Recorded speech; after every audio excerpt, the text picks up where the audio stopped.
Hello. Yee! Good morning, everybody. Hey, welcome to Soundtale Productions. And this morning we are going to play some Pathfinder Second Edition for you at some point. Before we do, let's say hello to our players. Let's start with Button. It's been a while, so let's start with you. It's been a while. Hello, I'm Button. My pronouns are they, them. I'm Blue Blue Button on social media. I play Amanita, whose pronouns are it, its right now. Maybe someday that will change, but today is not that day. I'm also on this channel in Unearthed Inheritance, where I play Cressida, and in Outlaws of Alkenstar, where I play Sugar Pea. And when I'm not here, you can find me on Tales Archived, where I play Echinacea Belrose, who's facing off with a Winter Queen and is scared about it. And I have upcoming things. Stay tuned. It's exciting. Oh, man. Facing off the Winter Queen. Good thing you brought your Phoenix. All right. Hannah.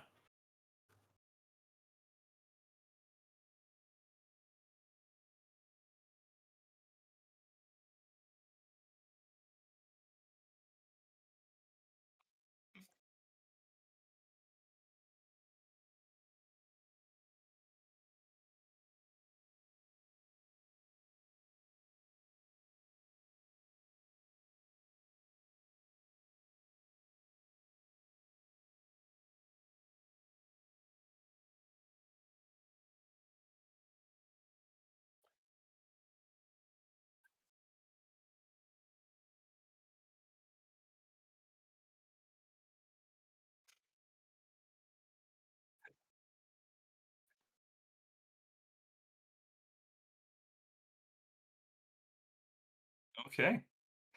That's you. And guys, I'm pretty sure that's it for all our players today, right? It's not like we have And any. someone you don't see is me. Hi, everybody. My name is Alec. My pronouns are he, him. I'm in the walls. You can. I'm here today as Nrim, the chronicler spirit, in the fucking walls.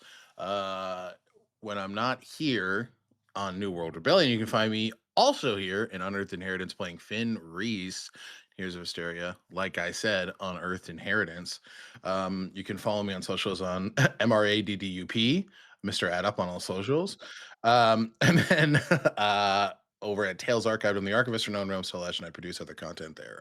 We're live tonight. I really encourage everybody to go follow those socials. And when you go to Tales Archive tonight, you might be in for a bit of a surprise. Yeah, But again, MRADDUP, Mr. Add Up. that's That's, that's yep. where you can find that's where you can find Alec. Yeah. You should follow Mr. Adup. You You should should. You should at just do it. Tales Archived. I'm right up to his enemies. Yeah. Add Up. Oh, I'm David. I'm going to be your GM. My pronouns are he, him, and you can catch me here, Game Master, in all of our Heroes of Hysteria series, which are all in Pathfinder Second Edition. That's Unearthed Inheritance, that is Sandsea Saga, and New World Rebellion, which we are playing today. This is the final small group session before session 2 of this campaign. So this is our small group of players today. We've got these three fine players. And guys, we are going to hop back into these characters. So let's take just a quick moment. We'll stay above table and let's chat about these characters, right? Because we only get to play these guys once a year or twice a year for New World, our little 0.5 sessions and then the actual numbered session. So since we don't get to spend a whole lot of time with them, that's Amanita right there. Accurate depiction. Since we don't get to spend a whole lot of time with these characters, let's just quick reacquaint ourselves with them. You know, who they are, what they're about, what what are they in the city for? How do they feel after the whole fall of Red Hessel? You guys are level 3 now. Do make sure, because it's kind of been a theme so far, that you chose your free archetype. So you should have Ancestry Paragon and free archetype. Believe it or not, Button's looking around, but believe it or not, in each session so far, someone has forgotten their free archetype. 80, and the trend And continues. the Trinity is It's me. I'm the problem. Oh no. You're good. You're good. And This don't clock worry, gonna you're get not. worse. Yeah, right. But like, I didn't do the homework. I didn't do the homework. I've never felt so guilty. Hey, don't worry. I once had a player forget an entire level at the table, so don't stress. Right. Okay.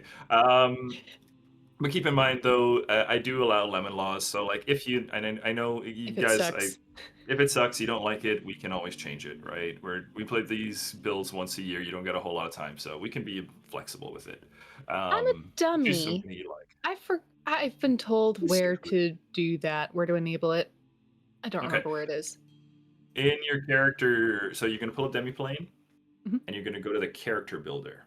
I'm in In it. the character builder on the first tab, I think it's, I don't remember what it's called, but there's a preference and rules down at the bottom center. You click that guy, and then it should give you middle tile. Okay. Preferences are. Thank you guys. No, you good. And then They we're do hide it. enabling free Enable archetype. Starfinder content as well. Because we'll have it enabled for all of the Heroes of Histaeria campaigns. If there's something from there that you really want, just let me know and we can review it, how it fits in, and that kind of stuff. And then did you say Ancestry Paragon or am I wrong? Yeah, Ancestry Paragon as well. Okay. Yeah, so Ancestry Paragon Okay. and Free Archetype. Ugh, Because we like our characters juicy. we do. This is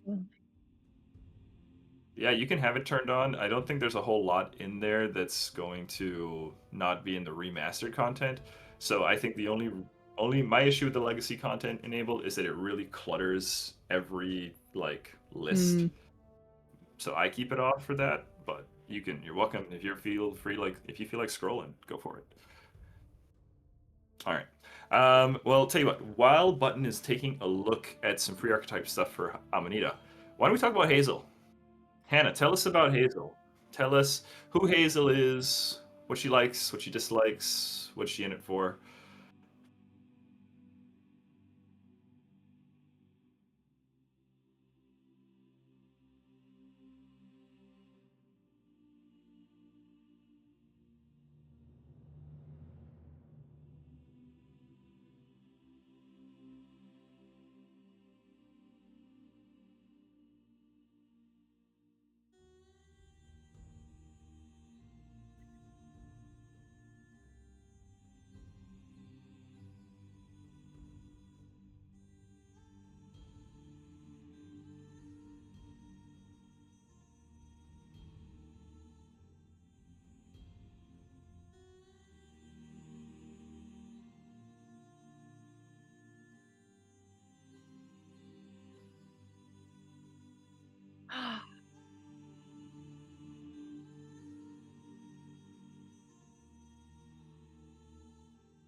Nice, nice. Yeah. So hang on. A while back, didn't we say something like we were? I don't know if this was just a gag, but didn't we say something like Hazel was going to get a tail per level? You should be each have 3 tails. You're gonna have 20 tails. Yeah, yeah. Somewhere in the last 2 weeks, Hazel sprouted another tail. Yeah, by level 20 exactly, but we're gonna have just an entire mesh of Oh, tails. goddess. That'll be pretty cool. So yeah, Hazel's up to 3 tails. That's how we can track. That's our meta way of tracking what level the party is how many tails does Hazel have. You know, a lot of campaigns, the characters in game aren't really aware of their levels, right? Not in this campaign.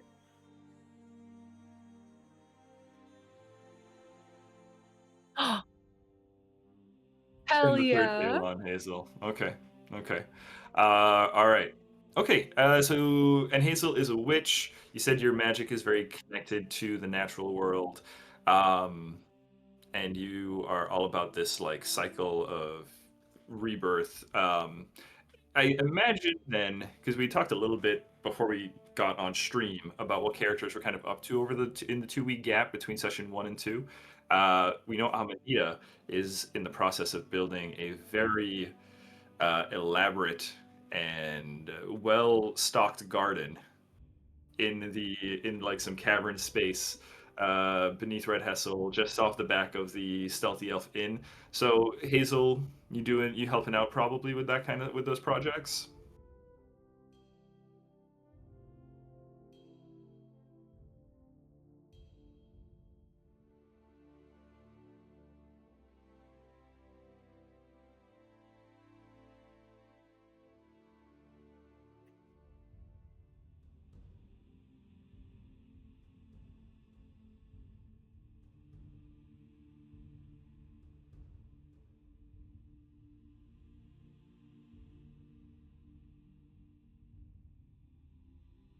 Yeah, we're gonna talk about that hovel today some more.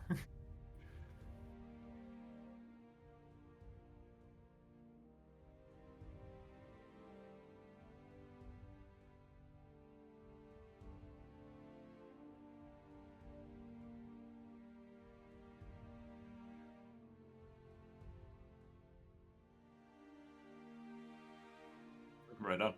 Okay, yeah, and we'll maybe have to swing by the Menagerie at some point as well to see what's going on over there. I think then that gives me a good idea of where this session will take place then in terms of timeline. Um, okay, that's awesome. All right, Button, do you want to talk to us about Amanita? Absolutely. Amanita is a little fungus leshy, an Amanita mushroom, in fact, with a bright red cap spotted with white. It has mostly sort of blocky, rounded, almost toad like features. Uh, but as of our last encounter, it is suddenly sprouted via a severed limb, a more humanoid hand. It has a hand. Exactly, David.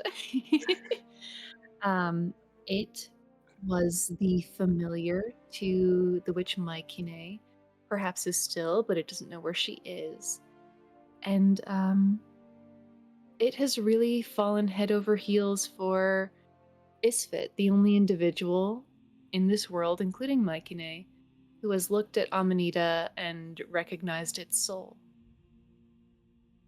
So, over the course of this 2 weeks, Amanita has been fastidiously growing the garden that Isfit has requested and that it knows will help the town.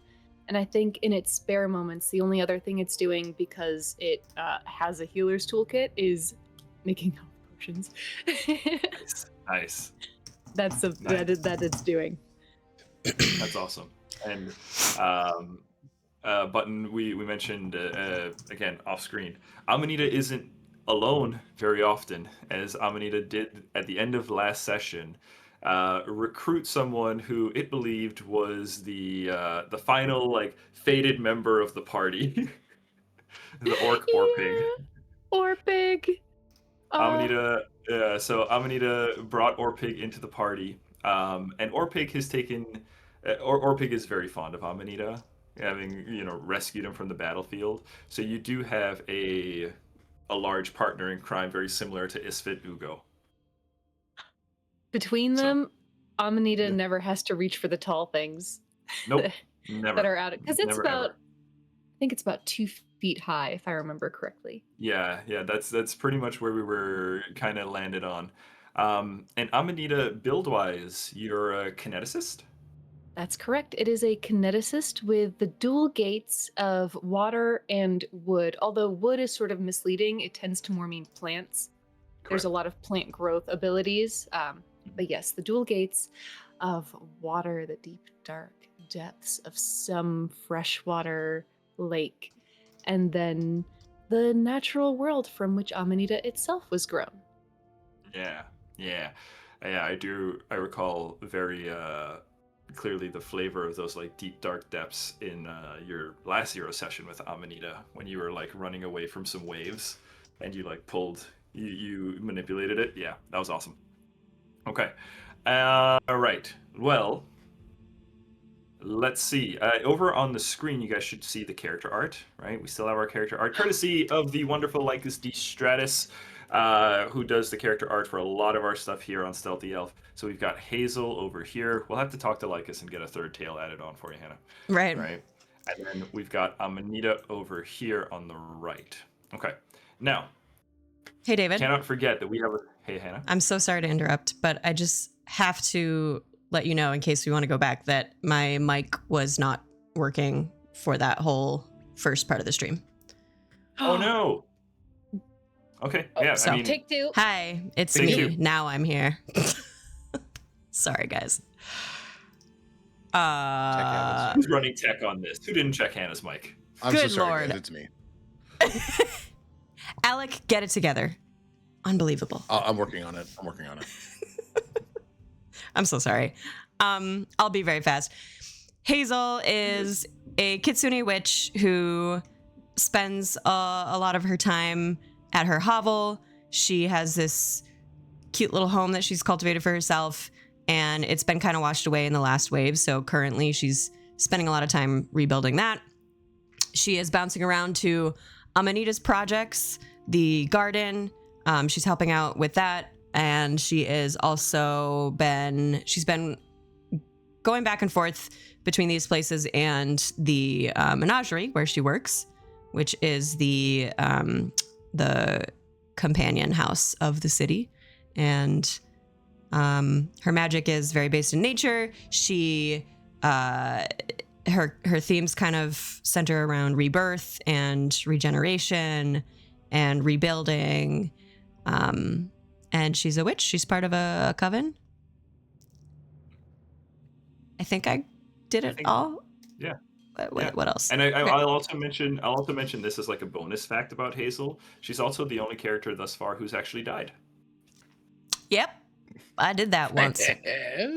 Yeah, despite my best efforts with Isfit in Adam and Ollie's Zero session.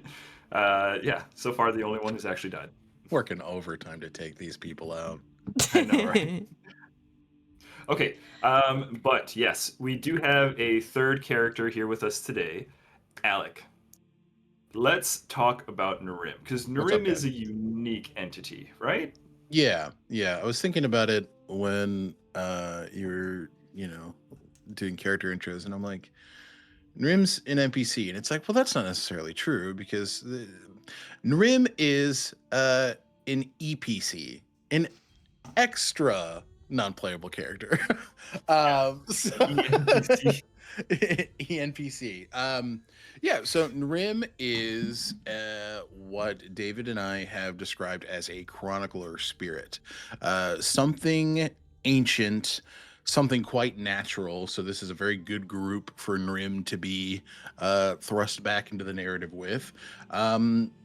Basically tied with not taking part in history, but chronicling it, making sure it's written and kept logged for those in the future who may need to reference it. But Narim has shown a little bit of a rebellious streak, as we saw in New World Rebellion episode 1, and has taken it upon themselves to break free of just their role as chronicler and help shape the course of history by bringing some very special entities together, mostly Orpig. He's going to save the world. He is the chosen one. Yeah, exactly. But yeah, so as we saw in episode 1 of New World Rebellion, Narim quite literally popped out of the walls, looking akin to an ethereal spiritual fox, leading the party. Mostly Isfit and Amanita, who are in a particularly terrible spot, out of danger, and ultimately together. Where Narim believes that this group is going to be instrumental in changing the course of history in Hysteria for the better. Yeah. Because the interesting thing about Narim for me is like, and David, you can tell me if this is okay. He kind of sees present, past, and future at the same time. Mhm. Because like history is a tangible thing that like can be influenced. So I think he sees like these branching timelines. So we see very interesting moments where he approaches characters with a lot of familiarity, and particularly in the case of Amanita, like, oh yeah, you're a person. Oh, you're not there yet. You're not there Yeah, yet. yeah, Got it. Right. You Yeah. haven't realized this yet. Yeah. So a lot of You'll get there one familiarity, day. and yeah, just a very interesting ENPC and kind of a Yeah. a DM aid for you as well. Yeah. And you know what I think we should do? Because we haven't talked about this formally, but I think it'd be cool to like maybe we should tie in Rim's lore to Dwog, I think the I think great it makes world, sense. I think right? those are the rings on Dwog are history etched, right? Like I think we Yeah, talked yeah. about it, Yeah. but I don't think it was codified. Yeah, so That's Narim sexy. collects information and spends time, Yeah. carving into the rings or, shaping the rings on the tree. Yeah. That's cool. And they That's and real they said, you know what? I want to go do stuff. I want to help Yeah. make that history. Yeah. Narim's there watching history and seeing like, oh, this is bad. Ah, shit. What do you mean? There's a storm encasing it in time. We gotta fix it. I Oh, gotta man. fix it. I can fix it. And I know how. Okay, Yeah. well, guys, extra surprise for you. Again, courtesy of our fantastic artists, we do have some Narim art. Oh, I was just gonna ask. Huzzah. Yes. So my here, lord. for the first time, For the we are first going to time. see. Oh, There's so Narim. cute. There I am, everybody. Whoa. Wee wolf boy. He's a little tree wolf Spiky. boy. Wolf he is. plant. Oh, I love him. Keep in mind though, Oh. yeah, this is in Alec. This is Narim's kind of like standard form, right? Because This is Narim's standard form. Yeah. Narim can take on different forms.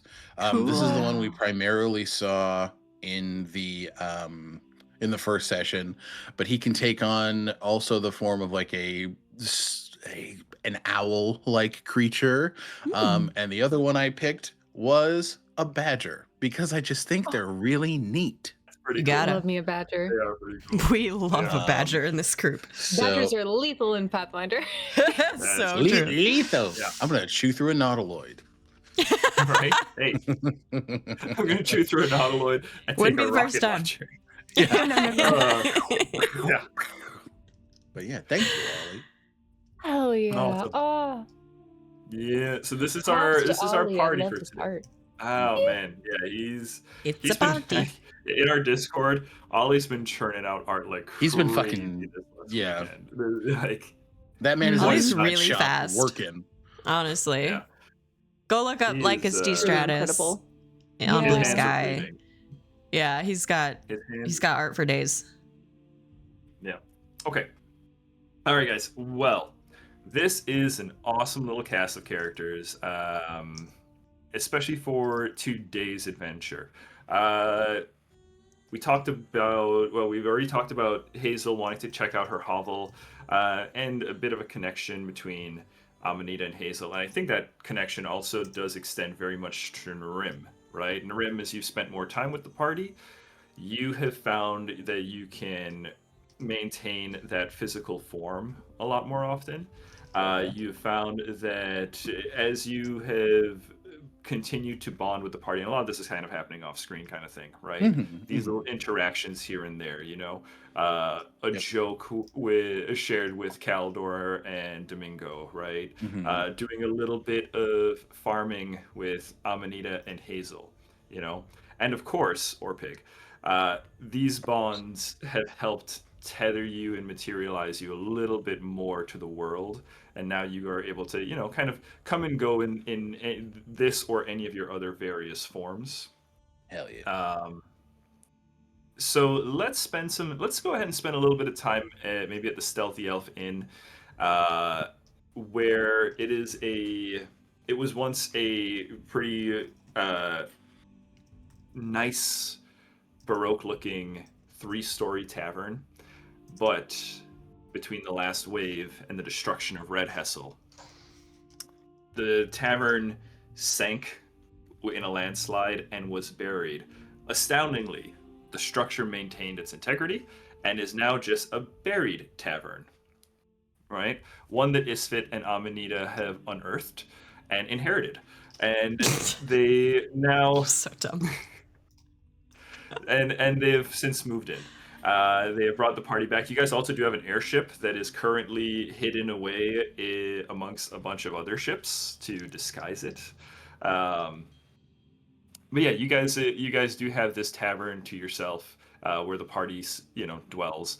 I imagine you guys doing a little bit of excavating, making some more farm space for Amanita, and I think let's pick up, as we are excavating some tunnels. Maybe we have a good bit excavated already, right? Amanita and Isfit have been in here already with a good bit of assistance from the Horned King, or the Horned King hold. I gotta double check but that group of orcs that follow Isfit. So let's have our 3 PCs maybe off the back of the tavern, in an excavated space that Amanita has started growing all manner of plant life, right? It's the 3 of you. Let's have you take it away. Subterranean farm. Well, I do love a hovel. Is this a hovel? In a way, it feels like home to me, honestly. She picks up some dirt in her hands and kind of crushes it and lets it fall. Amanita, with its hand, reaches into the soil and does the same, just mimicking you, Hazel.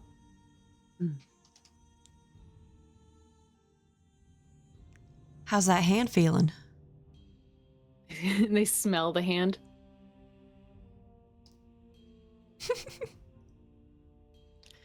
It is strange to have.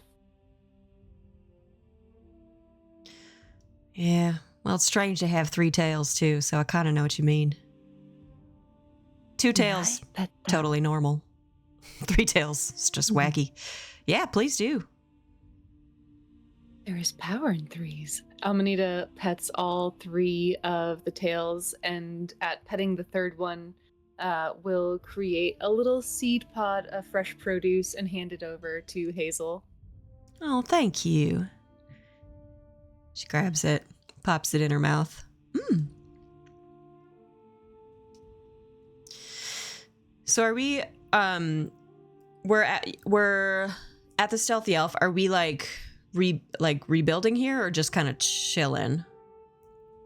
You're farming. We're farming. Yeah. You're working. Yeah. Right. Okay. The base kinesis also that Amanita has allows it to generate. So it is, I think, as we're literally tilling the soil and dropping seeds, and then the seeds Amanita is pulling out of this little portal into this lush green place, and it's just plucking seeds as if this were its pouch, but it's just a portal to another dimension. It's reaching in, dropping seeds, and then as it does so, the little sprouts bloop, bloop, bloop, bloop, bloop, pop up in its wake as it passes over the soil and smooths it over the seeds. That's awesome. That's perfect. I think Hazel and Amanita see kind of out of the leaves and foliage that's forming across the garden, just like a small little fox-like form kind of shake themselves out. Hey, Nita, looks like you got some free space over here if you want to plant more seeds.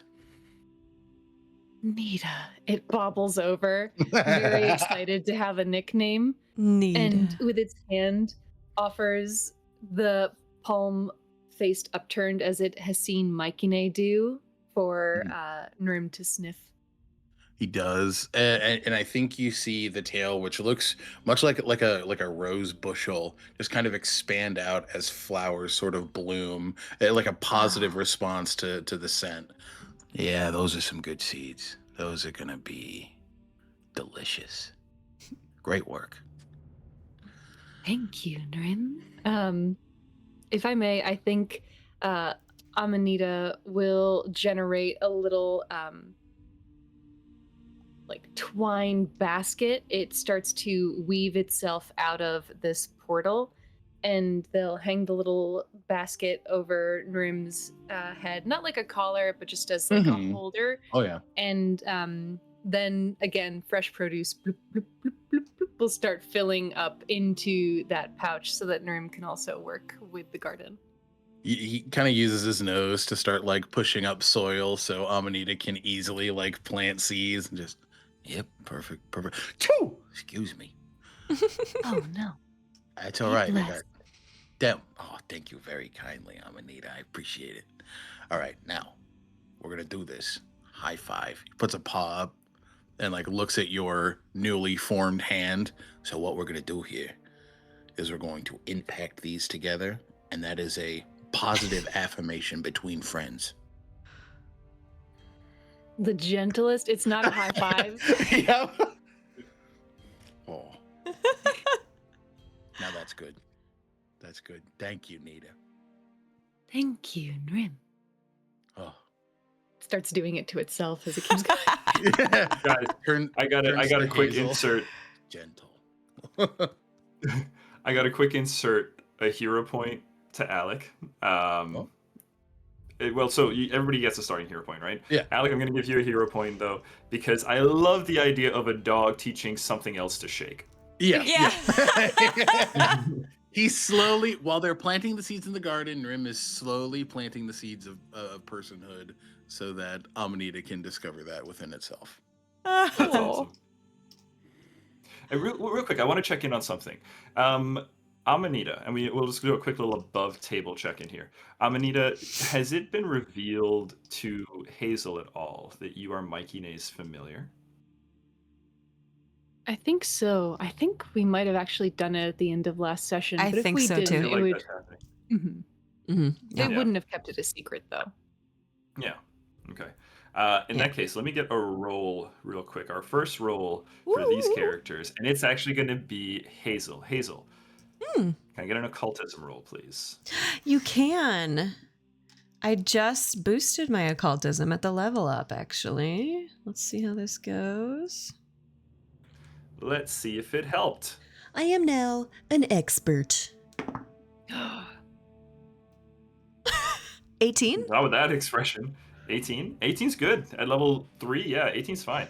Okay, with an 18, because this is fairly obvious, and given your experience, quick little context. Okay. Hazel, you are not only a witch, you are a witch who is a member of the Coven of the Menagerie, right? Which is it's called the Menagerie because of the wide variety of individuals that actually live in that house. Specifically, familiars. So you are very acquainted with familiars of all shapes and sizes. Now, you have never seen a familiar regrow a hand. Familiars, their injuries, they are magically, they're not like normal animals. They're magical animals, manifestations of magic, right? So they don't take injuries like normal animals. They don't get cut and bleed. They don't, if a familiar is damaged, it just blips back and returns perfectly formed. Yeah. You've never seen a familiar take an injury and regrow a limb like that. I think maybe Sweet Potato is the one to point that out to Hazel. Sure. Sweet Potato is Hazel's familiar, a small little field mouse that lives in her hair. And tails. And my tails, yes. Now that there's more room down there. Now that there's more room, yeah, he's moved to the lower. There's a little, you feel a little pause on your shoulder and hear, well, gorge, Hazel, have you ever seen... You're really going for it. Gorge, Hazel, I don't think I've ever seen a familiar quite like Nita. Well, neither have I, sweetie.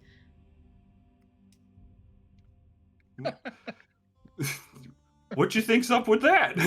Yeah, what's up with What? You?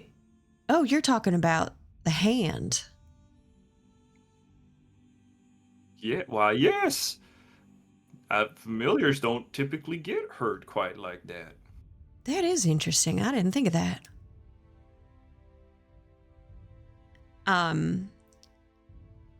Is there any... Well, actually, let's say this. Well, Nita is the familiar of Mykine, Melinda's sister. Perhaps at that level of power, familiars are a little stronger than the average witch, That would be my theory, but... You reckon one day I'll get strong like Amanita? Hey, if we get strong together, then yeah. Well, let's see if Amanita knows anything about Mykine's magic then. Good idea. She walks over to Amanita as she's kind of... Hey, Nita. Mm. Do you remember much about spending time with Mykine? I remember everything about my time with Mykine. I need to find her. Yeah. Well, I'm just curious. It's not so often that you see a familiar that can regrow limbs and the like. It's pretty special, actually. Mykine is special. She is a Yeah. healer. Did she I give you help her that? heal. Did she give you that hand, or? No. No. My appendage was taken from me when we met, and I grew this hand. You did it all on your own, didn't you?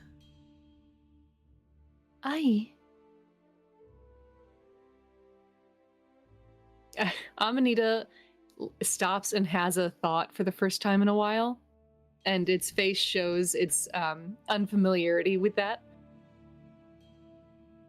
I did not intend to grow a hand. I do not think I did it. Maybe Mykine did it.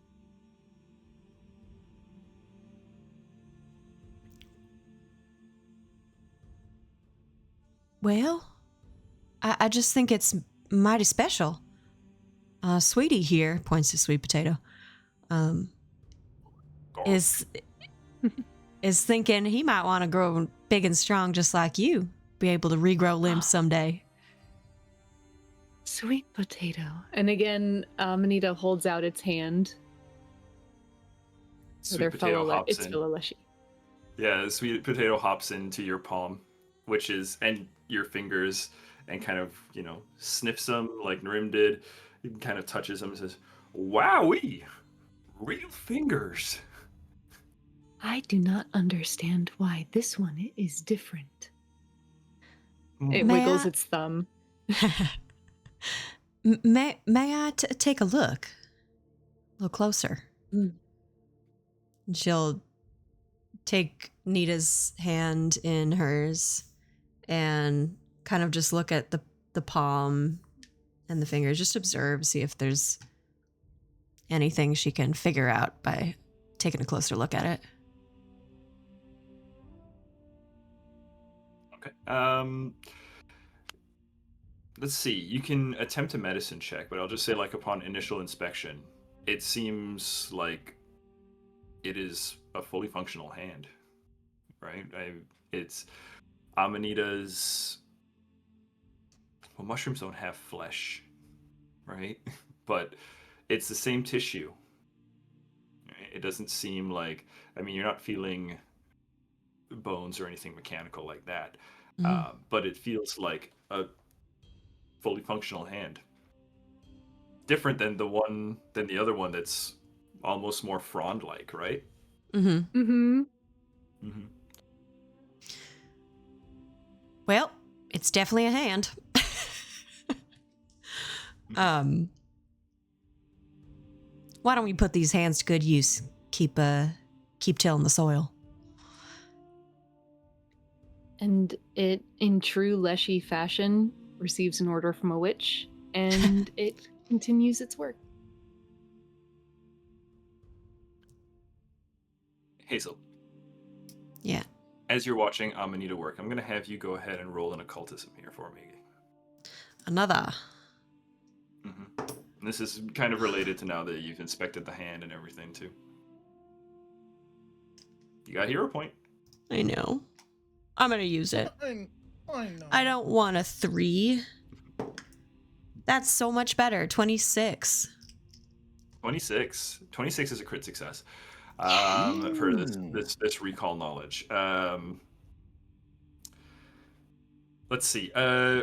Thing you will know is something that you kind of actually mentioned already, right? And that is that Maikine is the sister of Melinda, who you know is not only something of a fortune teller, but obviously a very accomplished witch in the when it comes to familiars, Mhm. right? It's possible that if you want more information about what's happening here with Hazel or with Amanita, perhaps Melinda may know. Melinda is the person that comes to mind as, next to Maikine, as the most powerful witch who may know something about what's happening here. Okay. And do I know And anything? obviously, yeah. Do I know anything about Melinda and Maikine's relationship? Like, I know they're sisters, but do they like work together? Do they respect and love each other? Are they more like rivals? Like, what's the situation? Oh, they're definitely on good terms. Okay. You do know that Maikine is something of a recluse, whereas Maikine is the introvert to Melinda's extrovert. Got it.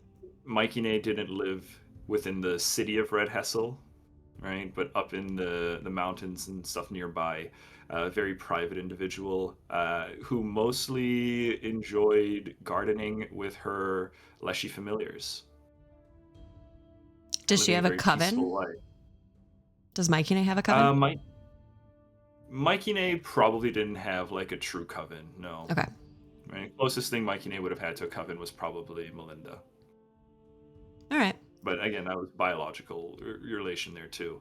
Yeah. All right. I will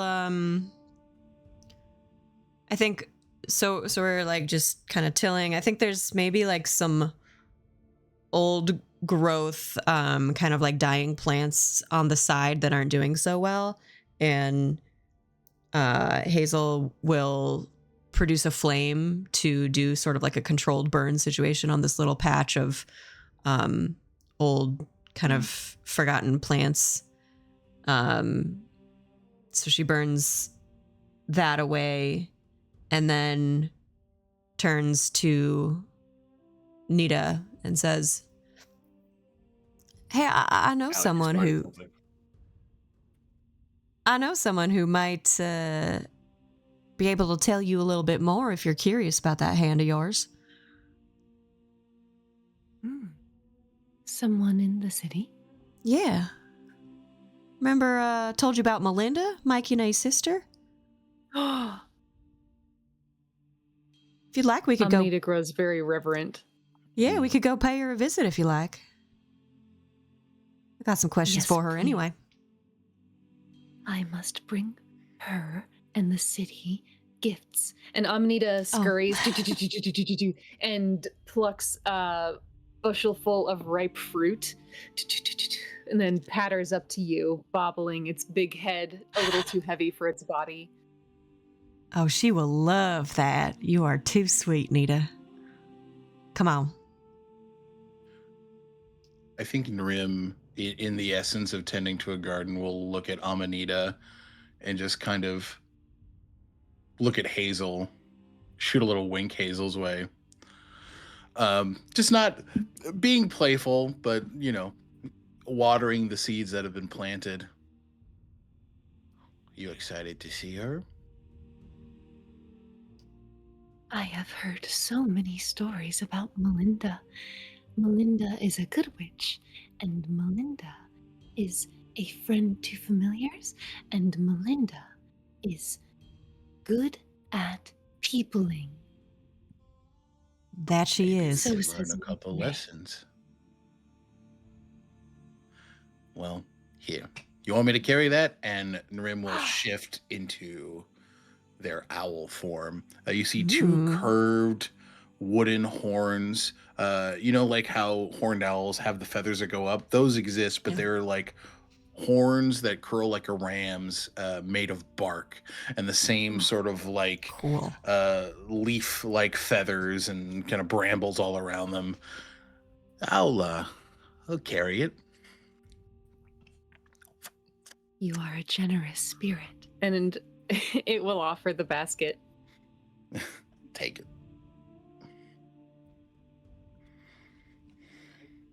If I may, Okay. as we travel, if we're traveling through the city with its gift for Melinda Free, whenever we pass someone who seems hungry or in need, Isfit has been very instructive and has told Amanita not to ignore anyone who seems to be in need.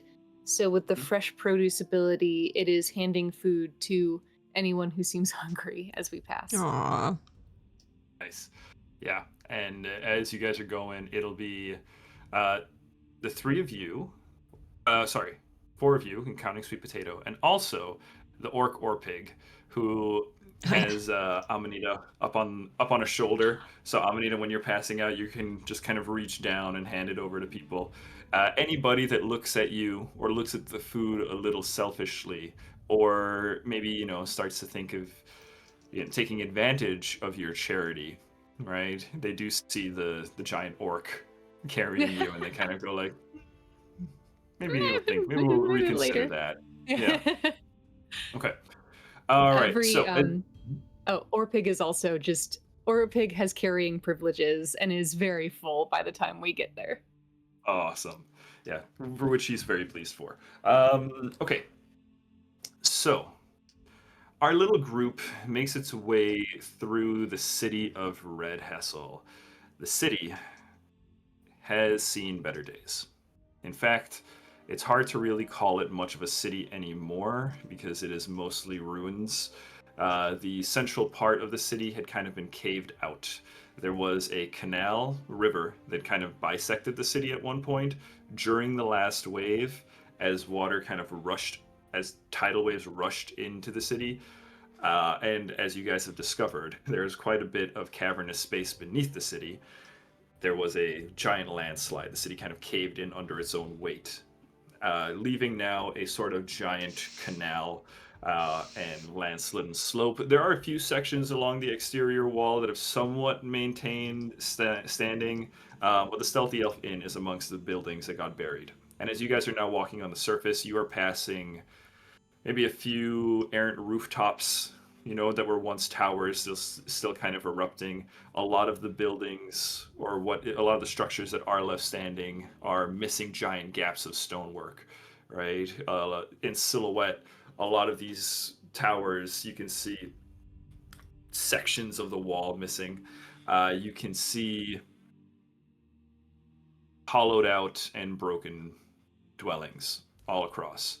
People have started to kind of, exist in little pockets, but for the most part, the city is also in the grip of a sort of maybe somewhat spoken civil war between three primary factions, right? The Patriot Blades, which are under the command of Commander Daedric Bond. Hazel, the man who needs no introduction, he did kill you like 2 sessions ago. And Yeah. he kidnapped your sister. And There's murdered my mother. and murdered your parents. Both parents. Both parents. So you may not like him, I imagine. Not so much, There's all no. no. They're Understatement. also right. They're also the Stormborn tribes, the prisoners, the folks who were prisoners of Tempest Scary, who were shipped in to the city to help defend it against the Brahm, courtesy of Caleb DePosto, who was deposted by him by the leaders of these three factions, Kabok Stormborn, who now goes by the title, or you've heard Hazel being a fairly community centric oriented person, goes by the name Kabok Crownbreaker now because he did break the crown. And the last group, which I think Amanita is innately very familiar with, are the Noblesse Garden. They are what remained of the nobility of Red Hessel that is formed together under the charismatic banner and control of Lelantos Seed. So, you guys are making your way over to the Menagerie, right, Hazel? Yes. I believe you were leading the party over there? Okay. Yep. Where I believe Melinda Okay. to be. Okay. Well, geographically speaking, from where you guys are at, I know you also want to check out the hovel, Mm-hmm. your old hovel. Hovel would be on the way, but it is tricky to navigate the city now in its deconstructed or dilapidated state. So you get a little bit turned around. But you've lived in the city for a few number of years. I think Narim also is one of those individuals. Narim, your connection to the world does help you somewhat from getting lost. Right? So do you want to head to the Menagerie, I or do you think want to? any way that they can help guide, they're doing so. Okay. Yeah, maybe as we're on the way, I'll just say, my place is on the way to Melinda's, and I'd like to go see if I can find something that I've been missing for a little bit. Would you mind if we make a quick stop? Your wish is my command. Oh, please. Come on, if you want to. Not commanding or anything. The same expression of Amanita having a thought for the first time in a while. Its face scrunches up as it processes what a want is. Uh-huh. And it comes upon Maikine. It wants to find Maikine because Maikine is its mistress, which is complicated because it must find Maikine because Maikine is its mistress. Then it lands on Isfit. It wants to make Isfit happy. And Isfit doesn't own it, but it still wants that. So it understands from that what a want is. So it thinks, does it want to go? Amanita, as your face scrunches and you're thinking, the look of concentration, unfamiliar with the expression, Orpig reaches in and hands you one of the berries. Hungry?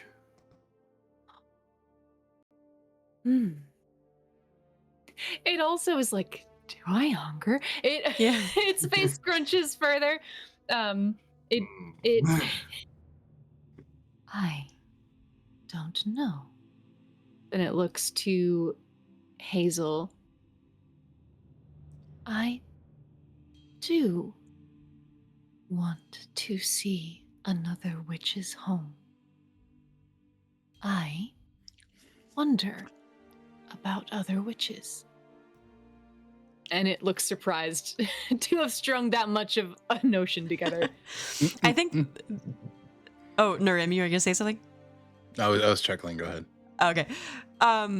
Yeah, I think Hazel is just now realizing that Amanita has never necessarily been invited to like explore what it wants, what its desires are, whereas Hazel's life is so far in the other direction. Like she has kind of built her life around fulfilling desires and pleasures and just kind of following where your heart leads you.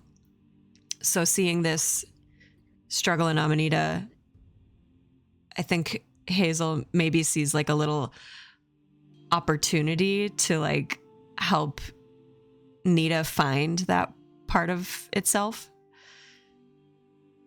Kind of take ownership over who it is based on getting in touch with what it wants. Nice. So just a moment of recognition.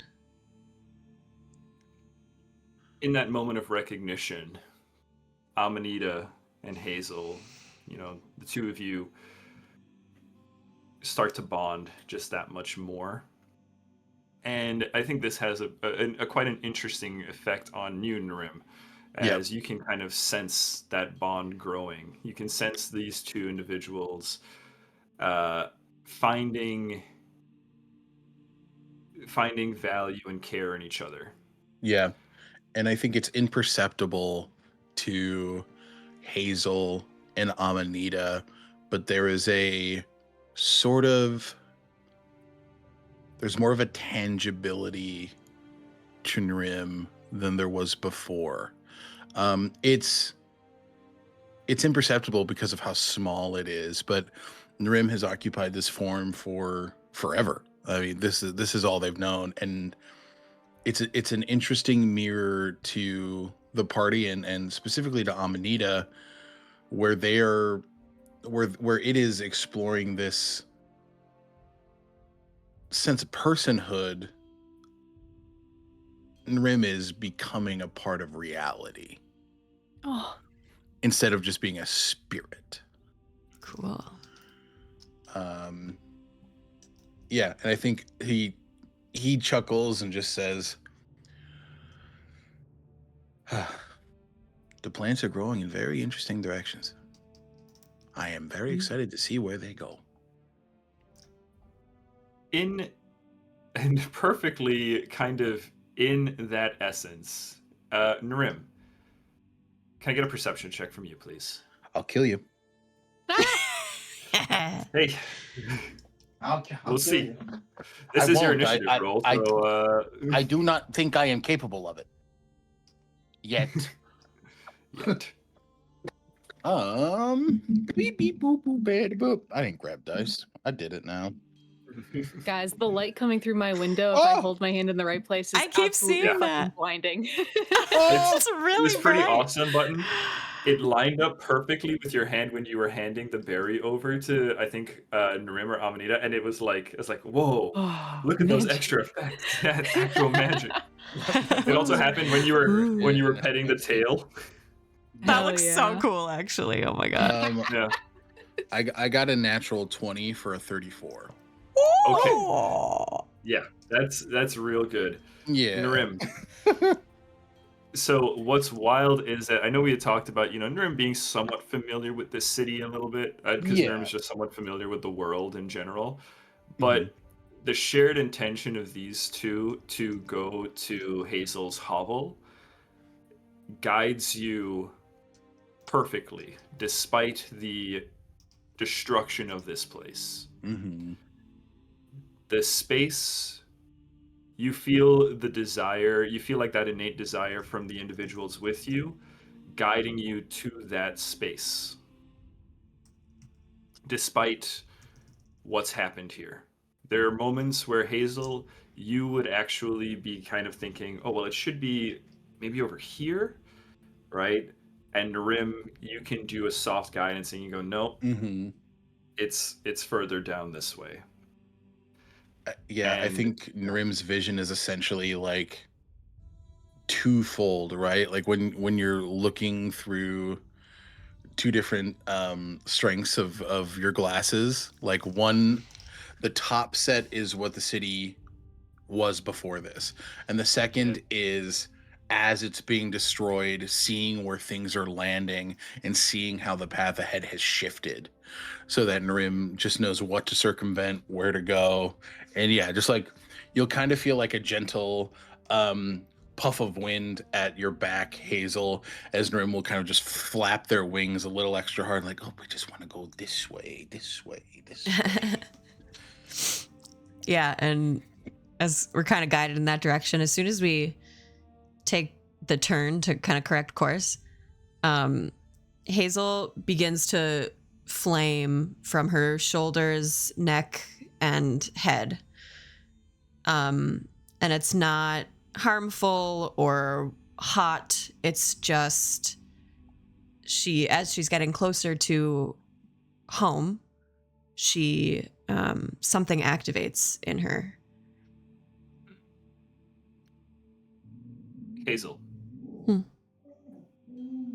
The dogs are growling. Dogs.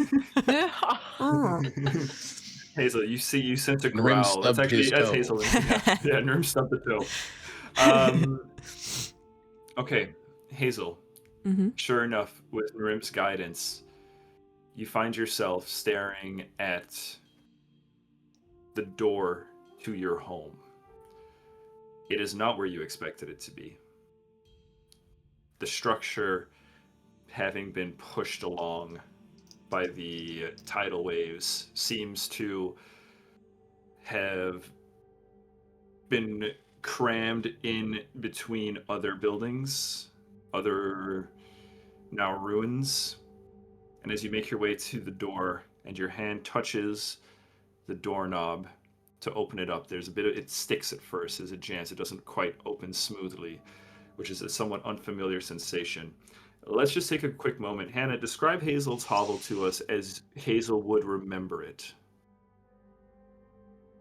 So before the wave, it was a very small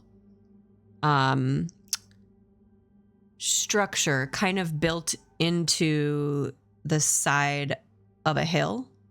So it was almost partially underground and partially supported by like structural beams and stuff like that. But it all looks it looked very integrated into this earth. And it had a really pretty ornate circular door, very a la Hobbit hole. Yep. Yeah. And the knocker on the front of the door is a brass phoenix with tails, a bunch of tails. And then inside it would have been a very cute, classic kind of witch's hovel. So lots of herbs hanging from the rafters, drying, lots of trinkets and vials and this and that. And then there was one section of the hovel that was dedicated to entertaining clients, right? So she would occasionally take clients in her home. So there's this big, beautiful, like 4-poster bed with beautiful fabrics and silks kind of draped around. It looked very comfortable and very homey. And it was hers. I'm kind of getting some vibes like, anybody ever watch Firefly, Inara's shuttle? Very much so. Very, very much direct inspiration. Less spaceshipy, a little more earthy. Yeah, gotcha. Kind of. I'm Okay. also getting like an Arietti energy. Yeah. Yeah, a little bit. Yeah. Yeah. Totally. Hazel, you go to open the door to your hovel as you find it now kind of sandwiched between the ruins of other buildings. It's caught a couple buildings that were kind of falling into the cavern below. And it basically, managed to hold up, but it's now buried even further. As you go to open up the circular door, the door jams. Right? You can see that it's kind of cramped, but as you kind of pull a little more, you look down and you realize the brass phoenix knocker has fallen off and looks like it's kind of caught under the door, so it's kind of jamming on the knocker. You see She a couple of picks it. tails have kind of snapped off. She tries to pick it back up and grabs the pieces that have come off, and she's going to intend to fix it, but just holding it for now. And then tries to open again. Yeah. Door gives way a little bit, but there's a kind of a disconcerting groan as it does so. The door frame kind of groans and splinters just a little bit, as the door did seem to be supporting some little portion. It doesn't cave in on you, but it's certainly a bit precarious as you open the door, and you can tell that there's a little bit of settling that has to occur now in the structure. Uh-oh. Does Hazel say "uh-oh" aloud at that sound? Yeah, she's nervous. It's like her home is not in the state that she's used to seeing it in. Is this the first time she's been back, would you say? Yeah. This is the first time I've seen it. I guess she's been so intent these past couple of weeks on doing more community projects that she hasn't been home yet. This could also be pretty early in that 2 weeks too. Like when you talked about like wanting to check out the Hovel and the Menagerie, I kind of figured like this is that. Okay. Pretty early. Yeah. I see. I understood.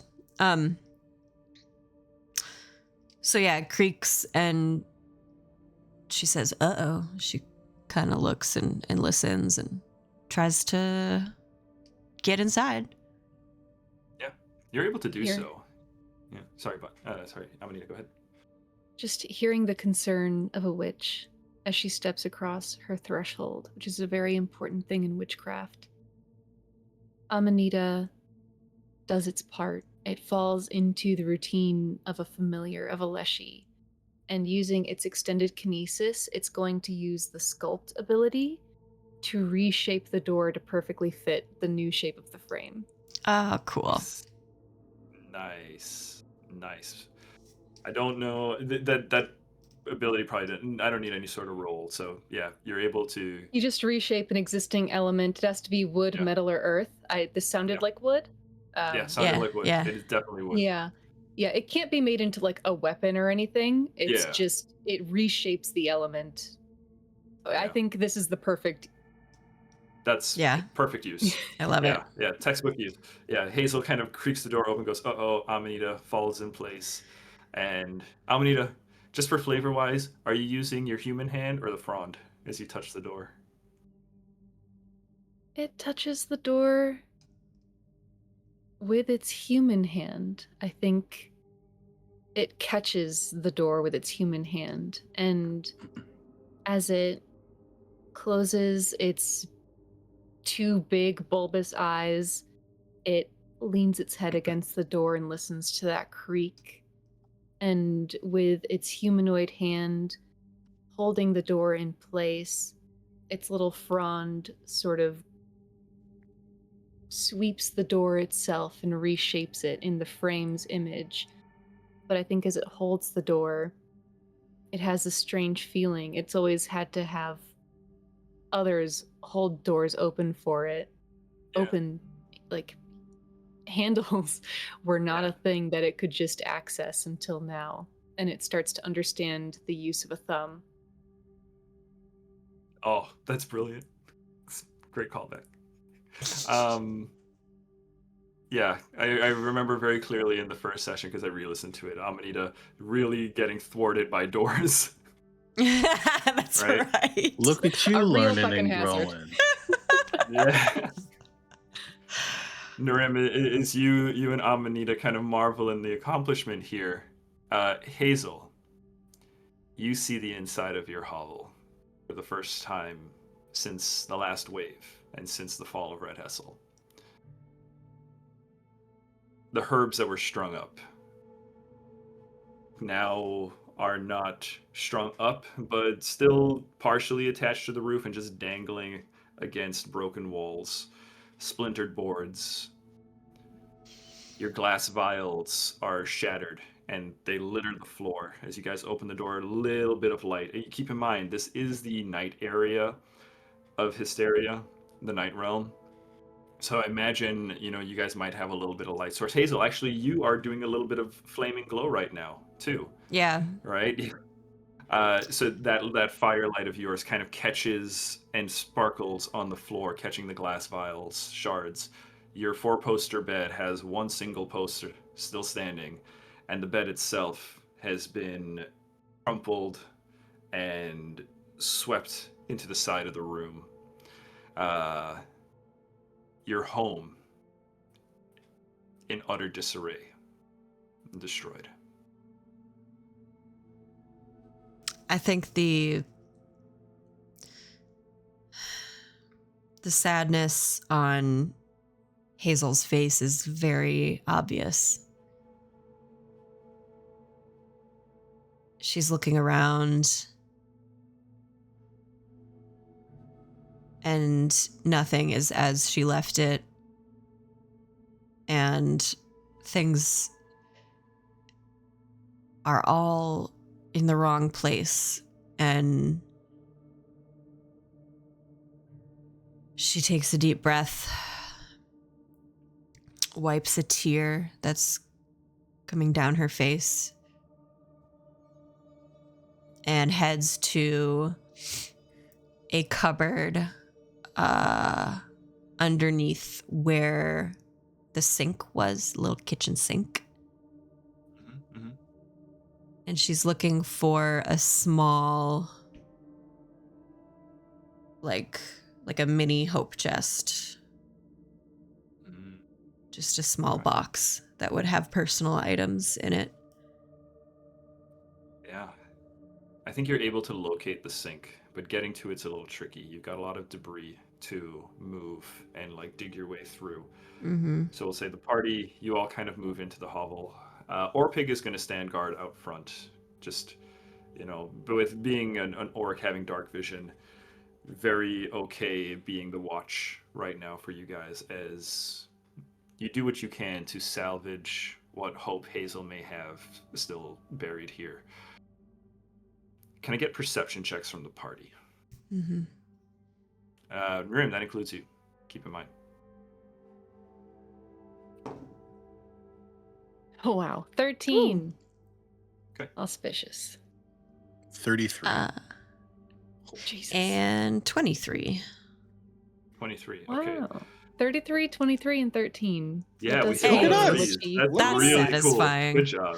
My brain likes that. Hero Good point. job. Yeah. For everyone. Everybody gets 3 hero points. No. We'll start with Amanita. Amanita, a 13. You don't find the hope box. I think you are taking in. Well, actually, I don't know what you're taking in. That'll leave that to you. But this place, this is a witch's home that has been destroyed, and I think that affects. I don't know if that affects you in some way. It does. Amanita can't help but wonder what Maikine's cottage looks like right now. And it becomes fearful. I think its perception is so low because it is seeing everything that is broken. And with that sculpt ability, anything that is wood or metal, there's one other earth, metal, or wood, it is spending the time reshaping, and not in its old image. Like if there's a table, I think the wooden table legs sprout into the earth and grow knotted roots, and everything becomes a lot more natural rather than its shape, painstakingly sculpted by human hands. This is a reclamation of nature and nature warping something to become sturdier and of the place that it is currently in. So the root systems beneath your home are anchoring the home in place. It will not be moved further from this spot. The roots rise up and vines crawl around your home. And yeah, Amanita definitely doesn't find what you're looking for because it's busy. Oh, It's busy reclaiming a witch's cottage for the witch. that is so I'm beautiful. gonna do something weird. It's I love it. I'm gonna give you a hero point for this failure. That's a great way to land with grace, Button. Yeah. Okay. Let's go to Hazel next. Hazel, you were the 23. Yeah. With a 23, you do find your hope box. Okay. As vines and wood is being reclaimed and shaped by nature, it does make your path towards that sink somewhat easier.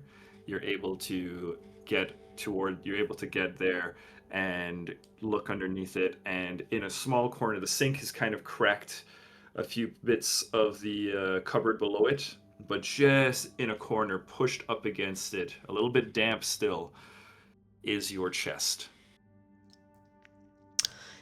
In that chest, well, she pulls the chest out. It's kind of like lodged underneath like a couple of rocks. She's got to move shit out of the way. She pulls it out and brushes it off, blows the dust off.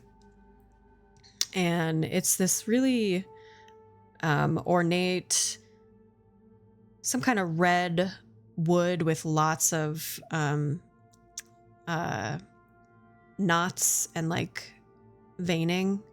And she opens the lid and there's just some small keepsakes inside, little brooches and little stones and a few pictures.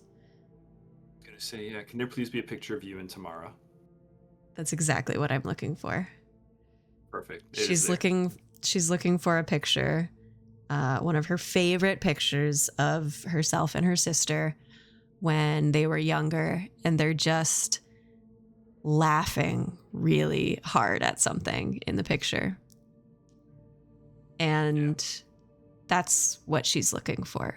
She takes the photo, holds it against her chest, and then puts the box back and returns it to more or less where it was. And I think she's maybe sits on the table that you have sturdied for us, and she's just staring into this photograph. And you can see deep grief on her face. Hazel, I do have to give you one more discovery with your 23. Okay. While you sit there on the table, photograph in hand, tears welling in your eyes, and you press it to your chest. As you try to blink the tears away, you look past your knees and you see, as Amanita has been working and shaping the wood, it has left a small little notch, and through that notch, you see a bright, silvery glimmer, just kind of catching what little firelight has been, glowing off of you, right? Or whatever little light is in the room. And you can see, as Amanita is shaping the wood, there was once, unbeknownst to you, we'll say, a loose floorboard in your hovel. And it looks like, as you inspect it further, I'm just going to take some liberty here, as you move that floorboard aside, and as it's shaped, you find a diary hidden beneath the floorboards in your hovel. And while you ponder that diary, at this point, now let's go to our 33, our critical success. Because with that critical success, Narim, I'm going to say you were somewhat aware of these things in the room, but something more pressing has your attention. As Amanita's magic takes hold and things are kind of pulled back into place, or pulled into a new place, amongst the collection of fallen herbs, amongst that plant matter, you see a large pumpkin. You see a large pumpkin that actually has a witch's hat, just kind of like hooked onto the stalk. And something inside you knows that as you look at it, you're not seeing just a pumpkin. As everybody else in the room, as busy, and they kind of write off that object in the corner as just that, an old pumpkin with a witch's hat on it. You know that that is an individual. You know that that is a person that has not revealed themselves to the group. But Narim, something about you can tell that there is there is personhood there. That is someone who is in the corner and being quiet, but not necessarily sneaky. I was gonna say, can I sense motive? Yeah, I would say go for it. Yeah, that'd be a perception Okay.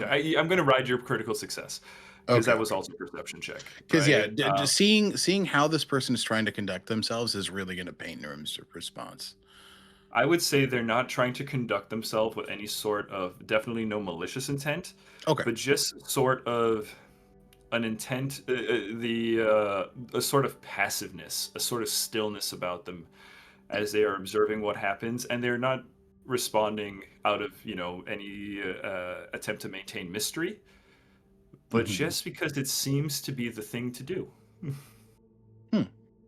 Okay. I think Narim is going to cast a spell here, Okay. and that spell is Revealing Light. Okay. Ooh. So yeah, from the center of like where the third eye would be on this owl's head, you just see almost like a sunflower sprout from it as this like just bright ray of sunlight bursts out from these petals. And revealing light. Retroactively, I'm going to say that that burst of light is what catches the glimmer of the buckle on the book. When Perfect. you pull out that book, Nice. by the way, Hazel, it's a clasped diary. It's locked. Okay. Locked. Okay. A wave of magical light washes over the area. You choose the appearance of the light. Definitely just looks like a sunrise, such as color, heatless flames, or sparking motes. Creature affected by the revealing light is dazzled. If the creature was invisible, it becomes concealed instead. If the creature was already concealed for any other reason, it is no longer concealed. I would say this thing was like partially concealed between the Mhm. witch's hat and like the fallen herbs and stuff. Again, it almost looked like it was just part of the room in that corner, right? And as your light hits it, the pumpkin turns up towards it almost to face the light like a plant would. Mm.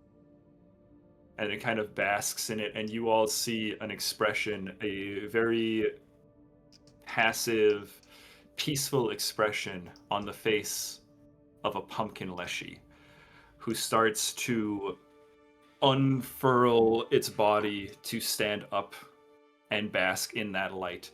As you all see so you see a pumpkin head with a witch's hat on a stalk body. So this I thing love stands as Oh almost my god.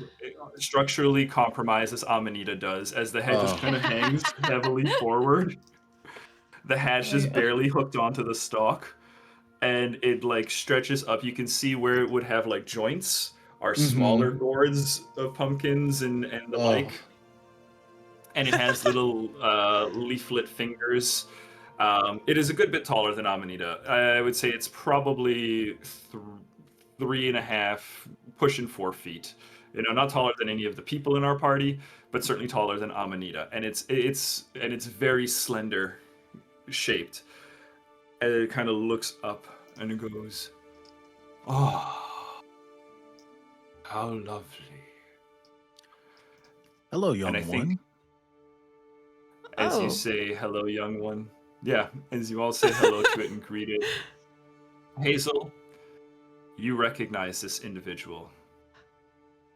Immediately. This is Gigo, a Leshy Gigo. familiar of one of your siblings in the coven at the Menagerie. Oh.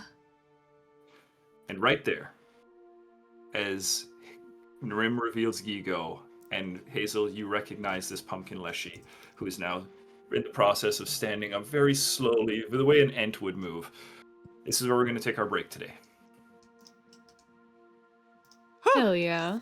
He better be. All right. So, guys, when we come back, we will have our introduction to Gigo and see what this pumpkin leshy is doing in Hazel's hovel, and go from there. Oh my goodness. Hell yeah. All right. All right, folks. If you've been hanging out with us, we are going to take a quick break here. This is a good time for you to do the same. Stretch your legs, let your dogs out, get a drink of water, and we will be back in about 10 minutes. See you soon. Shh.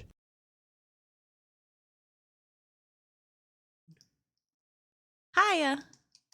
Hello, welcome back. And if you're just joining us, welcome in, Raiders. This is Stealthy Elf Productions. We are playing some Pathfinder 2nd Edition for you this morning. Today, this is the third installment of our small group sessions for our New World Rebellion campaign. This is our once-a-year campaign that we play at ElfCon, where we all get together. So, we are picking up here in the second half. Quick recap for you guys. We have not just the two players you see on screen. We got a bonus player. How we doing? That's him. Hi, everybody. I was hoping you would do something like that, Alec. Okay, so we are picking up back in the destroyed city of Red Hessel. The city is caved in on itself in the wake of the last wave, when the seas were siphoned off the surface of the planet of Canaan, here on the continent of Histaeria. You guys find yourselves in Hazel's hovel. It is nighttime because it is always nighttime.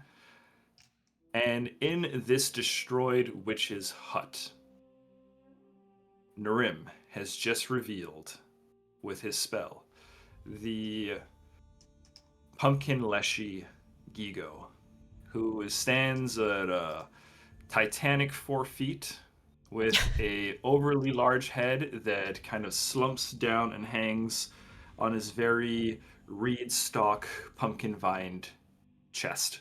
This is an individual basically made of vines. Only thing is, and leaves for fingers, all the joints are gourds of some kind. And there's a little bit of his hat. Yeah, I think as soon as Hazel recognizes this leshy, pronouns they, them, it's okay. As soon as she recognizes it as Gigo, she will chime in and yeah, I think she'll run over to him and kind of kneel down so she's a little more on his level and say, Gigo, when did you get here? What happened? Hello, Hazel. Gigo has been here for quite some time. I'm looking for the place where Fiona hid. Have you seen Fiona. it? Have I seen Fiona? No check required. Fiona's a good friend of yours. Fiona is one of your sisters in the Menagerie Coven. Fiona is a changeling, actually. Changeling individual. No, you have not seen Fiona. Like you, she was a companion who worked at the Menagerie. Okay. And yeah, no, you have not seen her since the last wave. I haven't seen her in a while, I'm afraid. I should mention key information. Fiona is Gigo's witch. Right. That wasn't readily apparent. So Gigo is Fiona's familiar. So you must have come here thinking that Fiona might be hiding out here. Is that right? That's right. Well, I haven't seen her, unfortunately, but, you know, we are headed to the Menagerie after this. If you want to come, maybe she's there. The head, rolls and lolls back as He goes, "Oh, that could be nice. Perhaps that's where Fiona is hiding." Yeah. Hey, so have you been here for a little while? I mean, have you seen anyone come in or out of here by any chance? Hmm. Hmm. Yes. I saw two of the large people came in and left. Two of the large people. Did they look like soldiers? Mercenaries? Hmm. Oh. Yes, it says questioningly.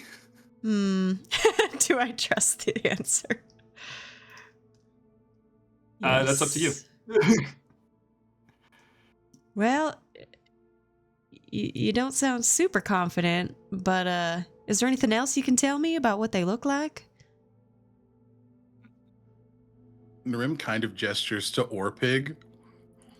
They look anything like that? Ah, hello. And turns back at this. Yes, much more confidently. Okay. Well, I don't know how I feel about a couple of big fellas coming through my house. Doesn't really sit right with me. When was this, Gigo? Hmm. Some time ago. Okay. um, did they take anything?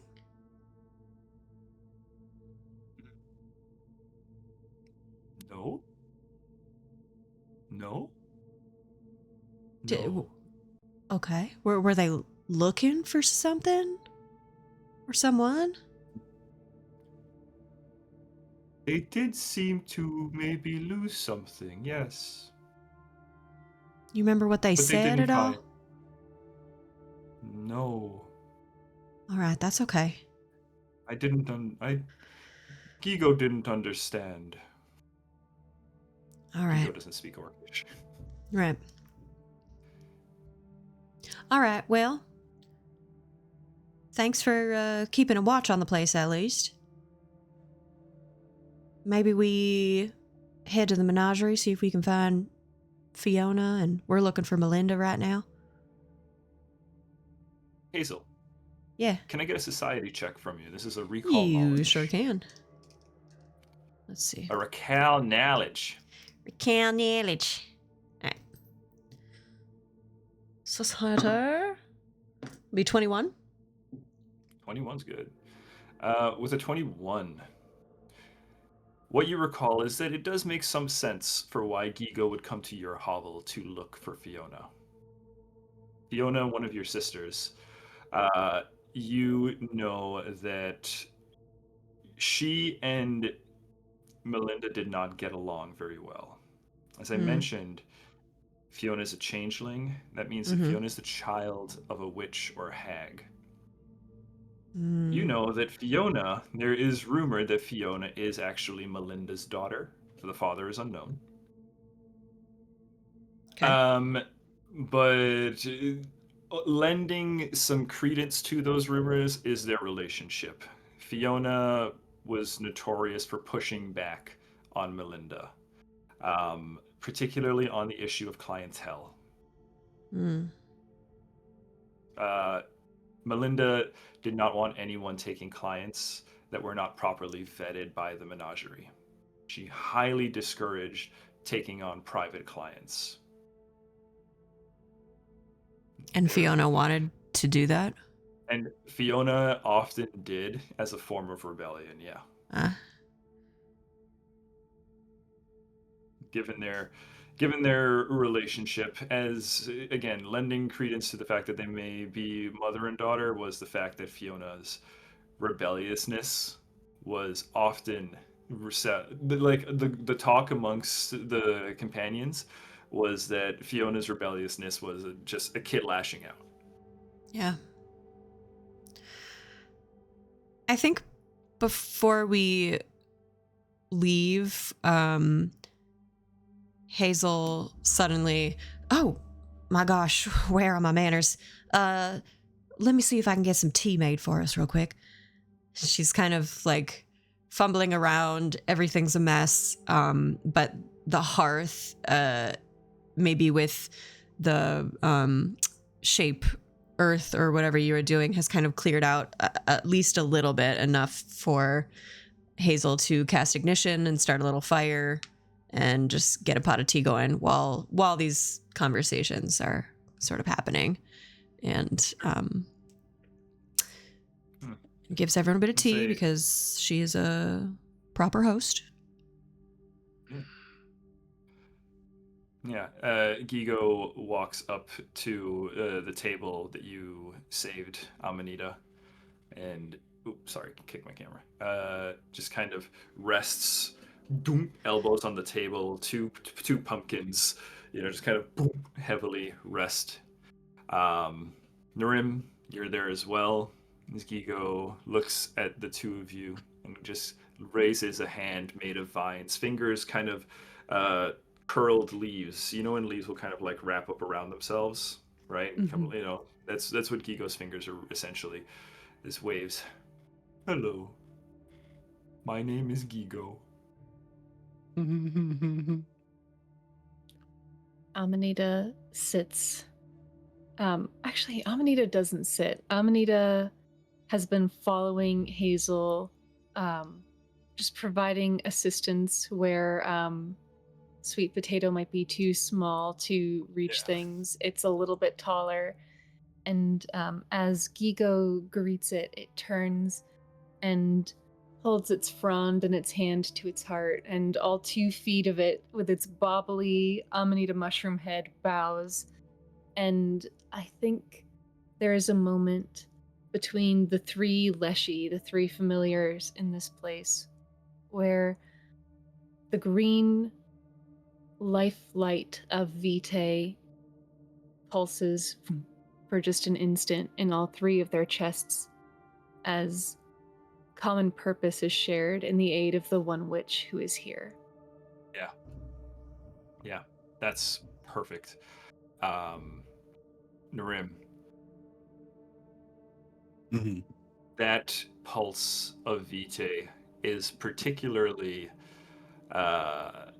registered by you as the Leshies all kind of give introductions. Amanita bobbleheads its bow. Gigo turns and also reciprocates the bow, but the head is so heavy that the body just kind of does like a full half bend Yeah, as the head kind of goes boom on the floor with a bit of a thump, and it kind of like drags up. Doesn't like fix upwards, but kind of drags the pumpkin back up to top. Yeah. And as the Vitae resonates in here, Narim, you feel a sense of magic, a sense of awakening in you that you have not felt since this current awakening. You feel, for a moment, through your pause, you feel the world as it would have been seen in ancient times by the World Tree. I mean, you sense this space. Remember how you kind of described before seeing the 2 different states of Red Hessel, the destructed form and the old form? You, as that flash happens, you quickly go through all the different ages. You can just pick a time period that this spot has experienced, this little plot of land that you are on right now, and you can see things as it was at that moment. You just become so in tune with the memory and chronicle and life force of this place. And I think it's overwhelming at first. Like not overwhelming in a painful manner, but I think there is a wash of emotion within within Rim in seeing everything. I think it's overwhelming, and there's a deep sadness for the state of Red Hessel and the state of these three individuals here. You know, Hazel's complete like sorrowful mourning in regards to this space that is her home. Amanita feeling needs and wants and being so perplexed and confused by them, but continuing forward anyway. And Gigo in that base sort of familiar state, not really actualized, but the potential in there, I think. Yeah, it's very overwhelming for Nrim. And in that moment, Nrim is going to do something. And he is going to use his bond with mortal ability. And I think with that in mind, and like Hazel's obviously off kind of doing her thing right now, sitting with Amanita, Nrim is going to bond with it.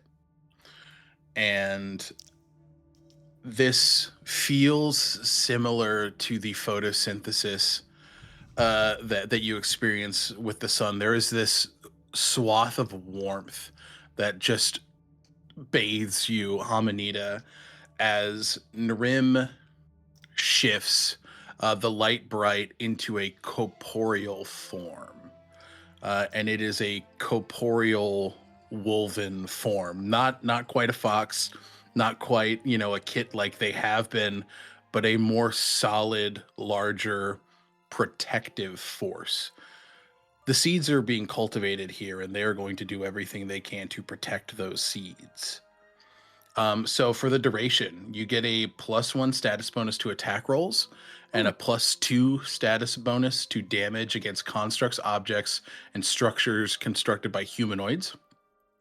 You also get a +2 status bonus to stealth checks against humanoids. Oh. I can communicate with you telepathically for as long as we're on the same plane of existence. Cool. And as of now, I can only be bonded with one creature at a time. I lose some stuff, but you get some benefits. Oh. Whoa. Oh. Kudos, David, for great NPC stat block design. Yay! Oh my Yay! god. Wow, that's Pretty good. cool. It's a pretty good ability. It's pretty sick. That's really cool. But it does make Nrim lose that incorporeal and spirit trait. Exactly. So you are now present here, Nrim. I am now in the real. Ooh. This spirit, this thing that Amanita has recognized as a spirit, something with which Maikine would commune if she was here, becomes corporeal. And with that vitae, that photosynthesis, that light, it recognizes in this moment that it is taking on a task and a station that would normally be reserved for its witch. And as that happens, as this light emanates from you and this connection is solidified, Amanita takes responsibility for Gigo. And in that, Amanita's eyes grow a little bit wider, and in its depths you see that the eyes are not truly black, but rather are the depths of a deep, still lake. A little bluish. It gasps as the connection is made, and it makes that face.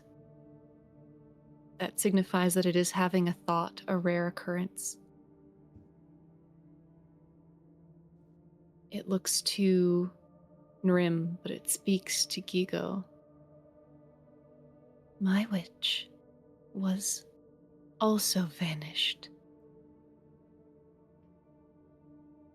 Your witch is not here. My witch is not here. Lelantos took my witch. Perhaps he took your witch.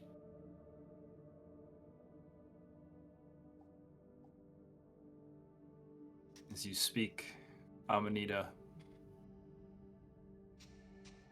Gigo turns and regards you with an intention and I would say intensity, but intensity may not be the right word. It's an expression that you recognize innately as the expression of a familiar heeding the words of its witch. As Gigo looks at you and hears what you say, at the mention of Lelantos, Gigo shakes the head slowly and says, Lelantos of the garden. A bad person. Bad person.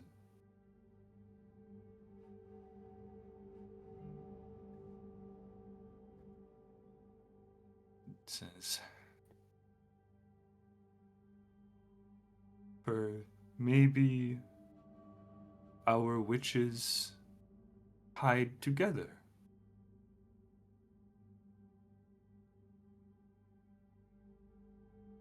And in that taking of responsibility, the rubbing together of two brain cells, I think Amanita, a neuron firing for once. Amanita recognizes that the gravity of what may be too much for Gigo, and that perhaps a week ago it was too much for Amanita itself.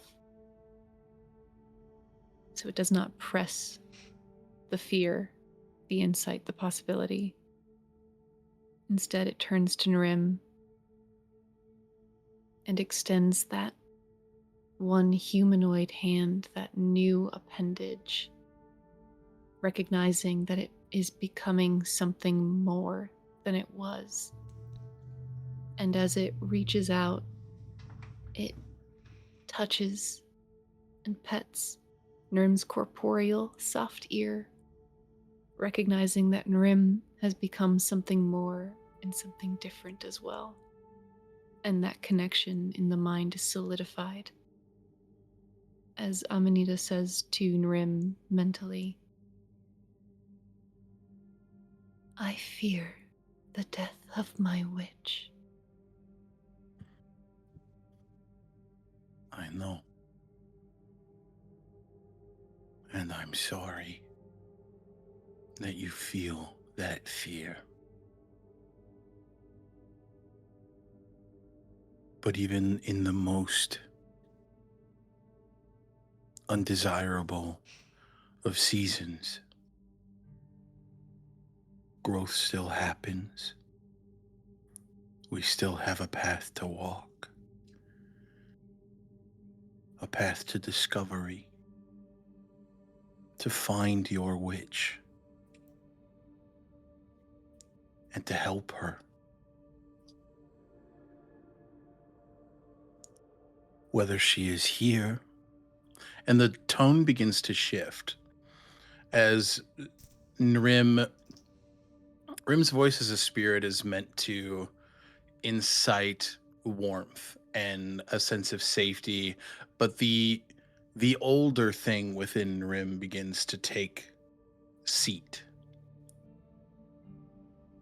For if she lives, we will ensure her safety. But if she is no longer with us, we will ensure her transition to the next world.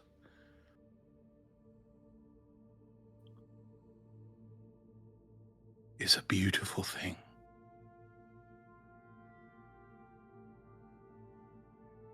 And at that confirmation that Maikine could be dead, and that if she's dead, then it becomes their responsibility together to pass her on to the next life. A tear rolls down Amanita's cheek, and it reacts. It startles back, and with its basic kinesis, suppresses the liquid, literally evaporating it off its cheek. It doesn't know what that was.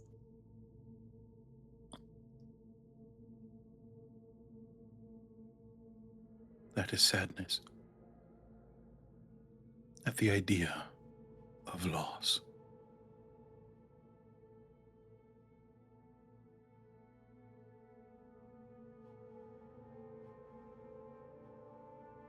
May I approach you? In that mental connection, you get an affirmative. It isn't even a word. Yeah. Just that sensation of, yeah. Nrim, in their new and large, kind of fluffy form, curls around Amanita. Just in a sense to embrace it and to bring it some semblance of comfort. Nrim wraps around Amanita, and it gathers up Nrim's big fluffy tail with its one hand and its frond. And the weight of sorrow that it has a word for, but can barely understand, settles in. And in the same moment, it is comforted. For the first time, it has never needed comfort before. To have its first sorrow greeted so gently is a formative experience. And as that happens, a second hand begins caressing that tail. Woo!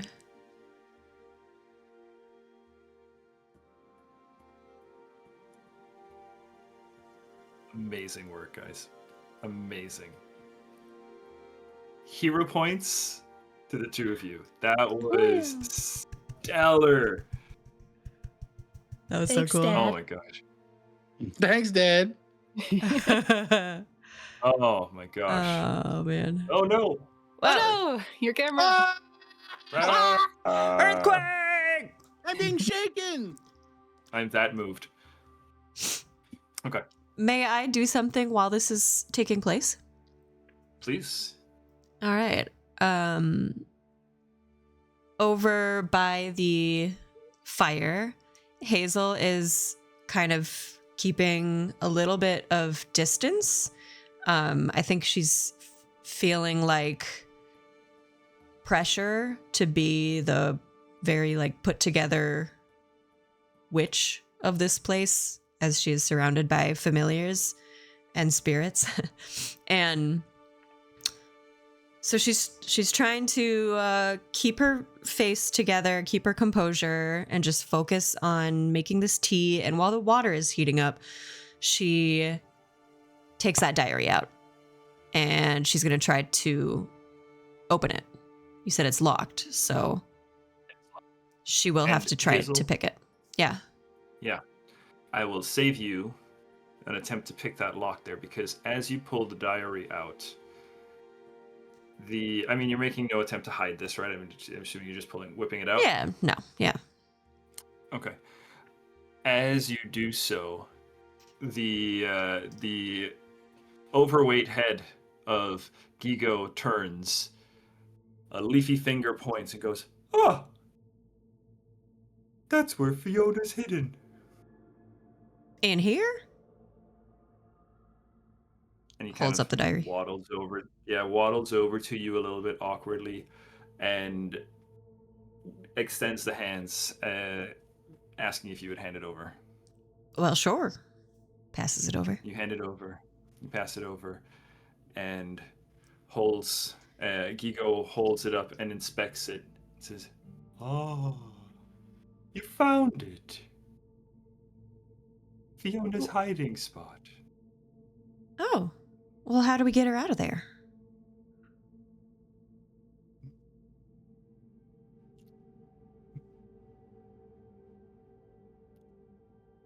We need her heart. Her heart, you say? Give me a society check here. Okay. Ah, it's a natural one. No. I don't have any hero points. Can That's Sorry. all right. Sorry, guys. That's a critical failure. So, Can I with give- an actual one, can I give Hazel one of my hero points? Because I'm a familiar and I help witches. Oh. I'm a spirit with quite literally the purpose of aiding this party to success. Can I give a hero? Guys.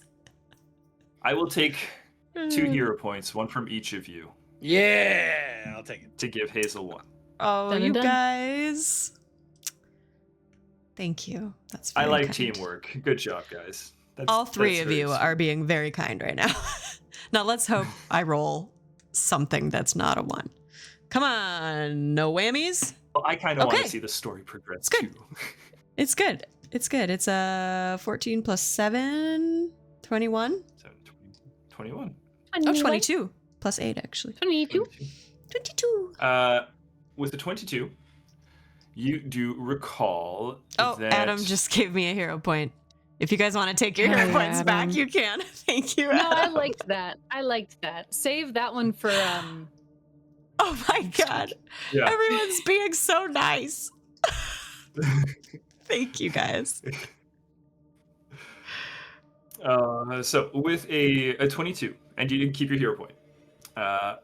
With a 22, you do recall that Fiona would often come here, again, wanted to get away from her mom, and your hovel was something of a sanctuary to her, Yeah. right? So you kind of start to put the connection of why she might have hid a diary here. Yeah. As for the matter of the heart, you do recall that she wore a locket that was in the shape of a heart. And as you look at the, as you had examined the diary prior, you do recall that on the clasp there is a very kind of shallow engraving where that would fit in. Yeah. It doesn't look like a lock. It doesn't look like that would be a key, but this is also magic. So Magic. All right. you're limited by your imagination. Gigo, you brilliant little pumpkin man. Oh. We need to find Fiona's locket. It could be around here somewhere. Maybe we could all help and find it. I'm going to save you guys some time because you also did some really good perception checks, and Alec got a critical success the last time we did perception True. checks to look around the room. There is no locket here, but you do know that she did live at the Menagerie Yeah. prior to All right. the shit. Well, if it's not here, there's only one other place that it would probably be. Probably in her room at the Menagerie.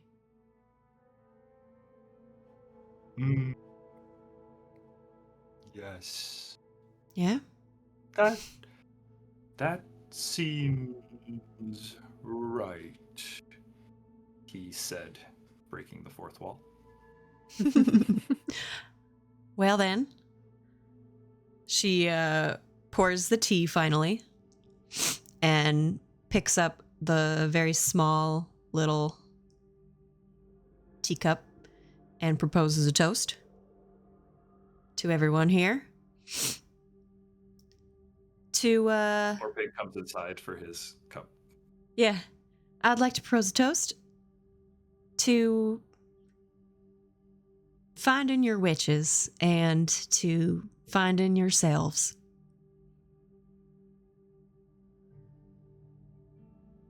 to finding our witches and ourselves and everything this witch needs. Cheers, everybody. Ego knocks back. Orpig knocks it all back and kind of like in one shot tips the teacup over like that all. It's a very small amount. Small but potent brew. As everyone's taking the drinks, Narim, initially to themselves, but Amanita would hear it because of their telepathic connection. To unending becoming.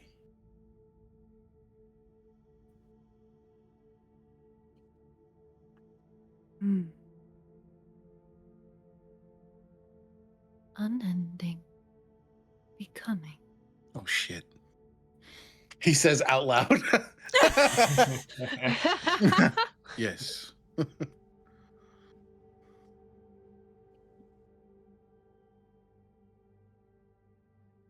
Well, Right. what do you So- say we mosey on over to the menagerie?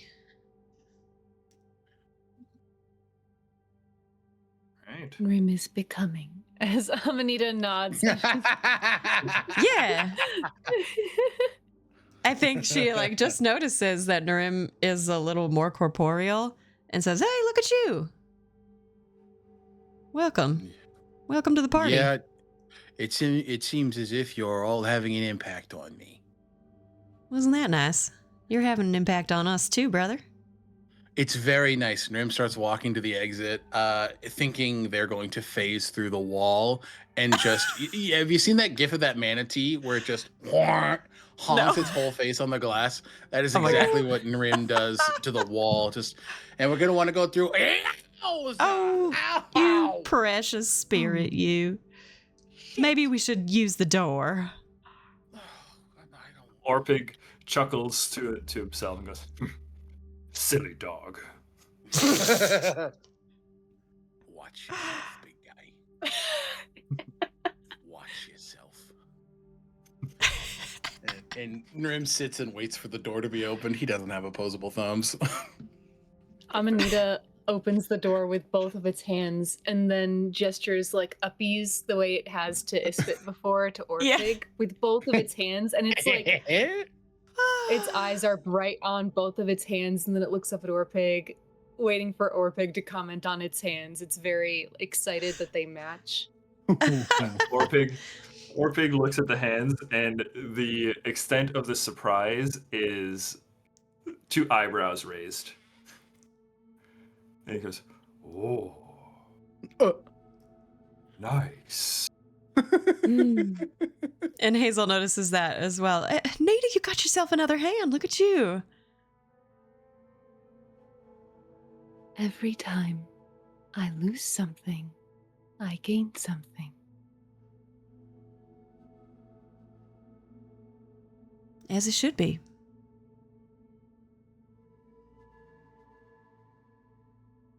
Orpig scoops you up and rests you Please. on the shoulder. Okay. And Gigo kind of like lopes along with you guys, just behind, just kind of the head bobbing loosely back and forth, with a lot of swing. Okay, Narim, as our post-apocalyptic spirit guide, can Yup. we get a perception check, please? I suppose you could. Yes, thank you, Francine. Brandy. That is a 28. 28 is a crit success. Don't worry, you guys are able to find the menagerie without issue.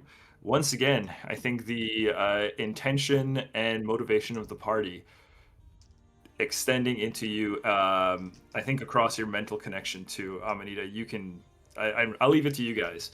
Narim, your experience and how it is shared across the bond.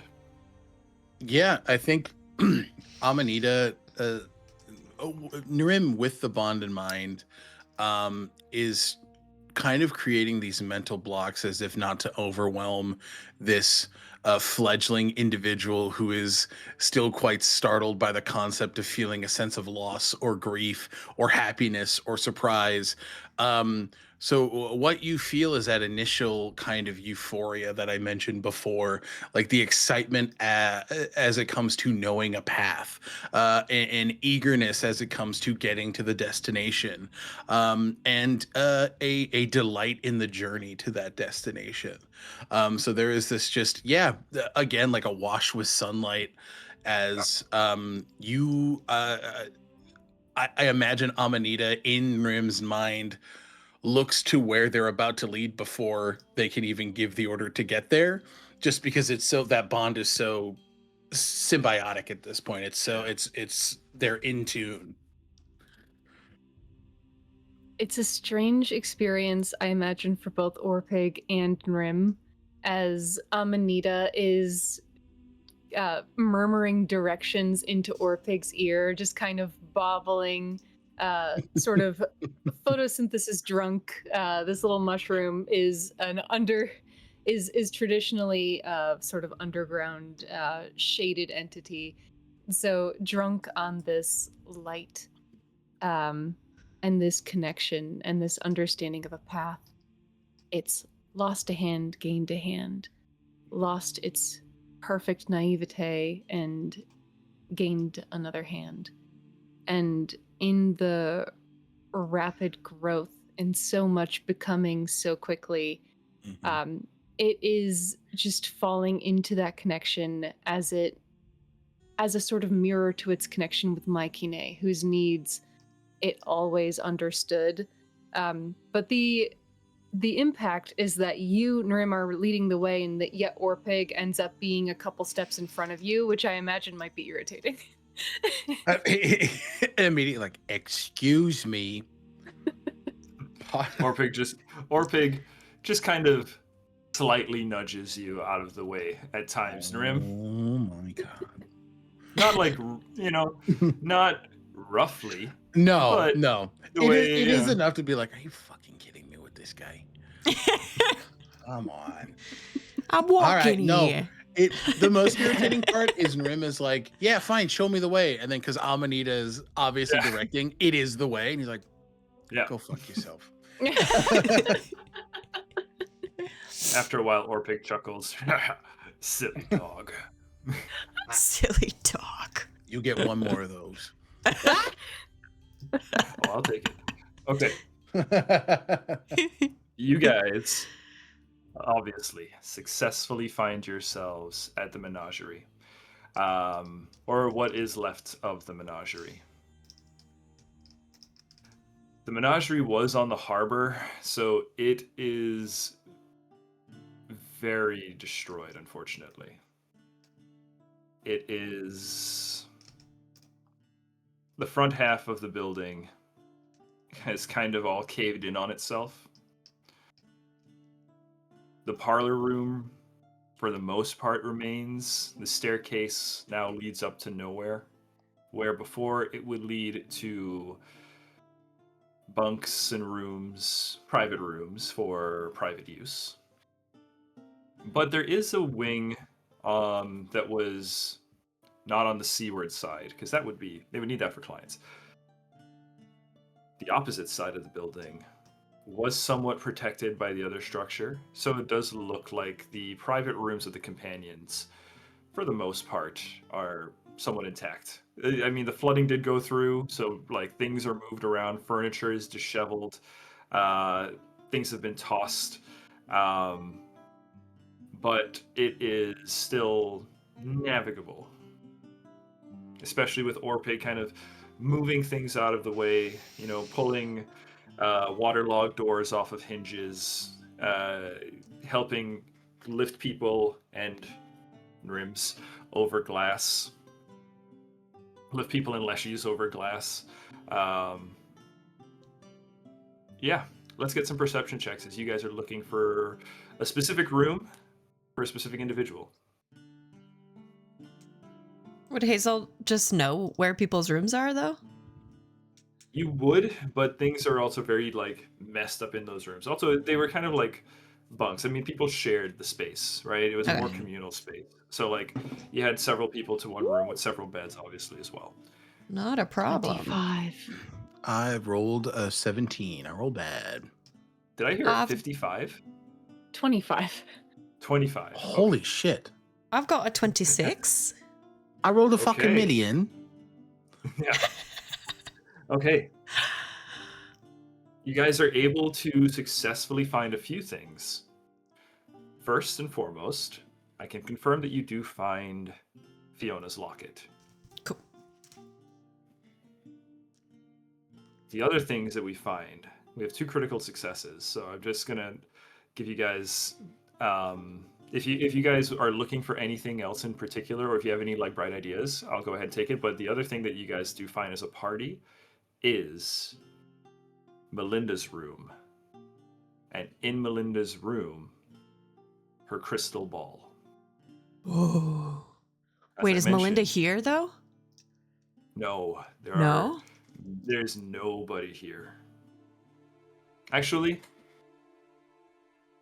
there are a couple people here, but they are listless and not very interested in your party.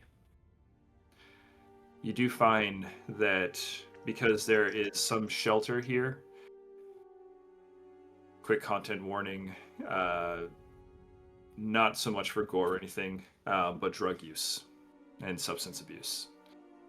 You do find a couple of Vitae addicts, folks who are listless and kind of unresponsive to stimuli now. They just find somewhere quiet and dark, and they just kind of sleep in a, or you're not sure if it's sleeping, but it's a very dazed state. Like, not quite mechanically, we can get into it later, but drained and fatigued. Mm.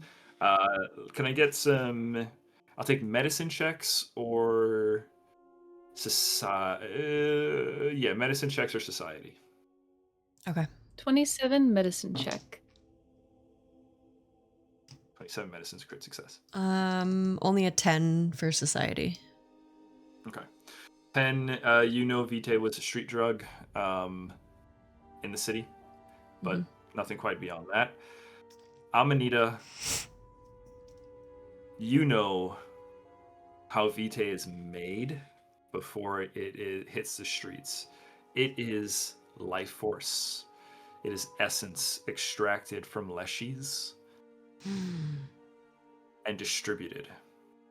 And what it does is it gives the user a euphoric high, as they are literally high on life.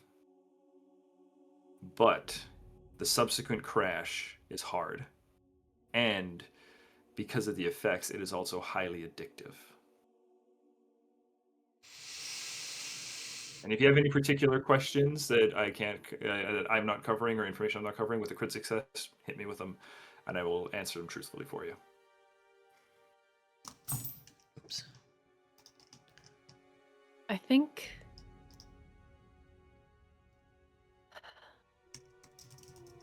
Amanita knows what is happening to Leshy. It also knows that Lelantos himself came to it, not the minions that Isfit and Amanita faced in our first session 0 or 0.5. It understands that Leshy have been killed for this resource.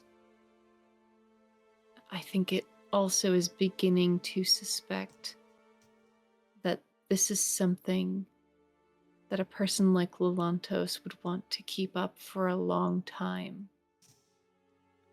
That it's Amanita doesn't understand the idea of profit margins or business, but what it understands is sustaining.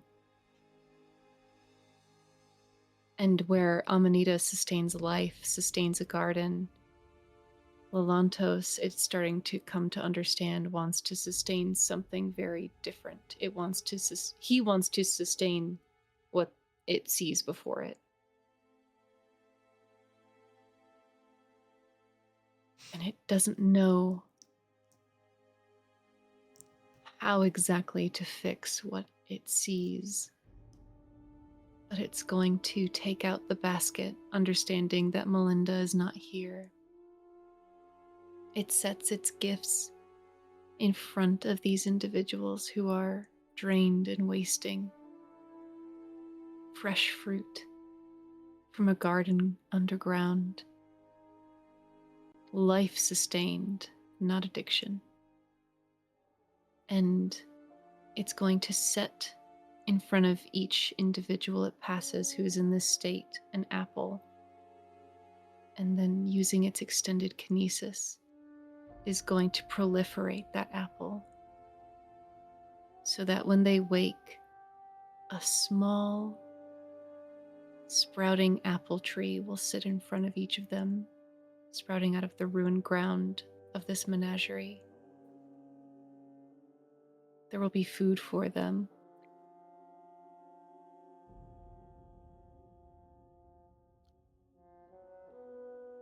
As you finish the casting, you hear a voice, strained, weak, croaking behind you, Amanita. As you see a man, very ragged, beaten, drained. His cheeks are sunken, the lips hanging loosely, and he struggles to articulate, and he says, Wait.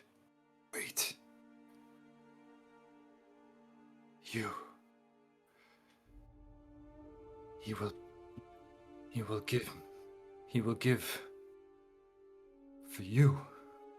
And the hand kind of extending out towards you. I think Hazel very protectively takes Amanita and kind of pushes them back a little bit. Orpig does as well. Yeah. I think everybody, the whole crew kind of... As it did start to reach out, both of them. Mom and Dad are like, nope. Nope. Oh, man. He says, he struggles to say, the garden.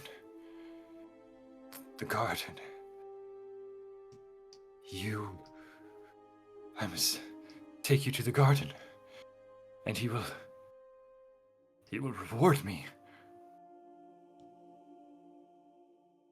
You're not taking it anywhere, Hazel says.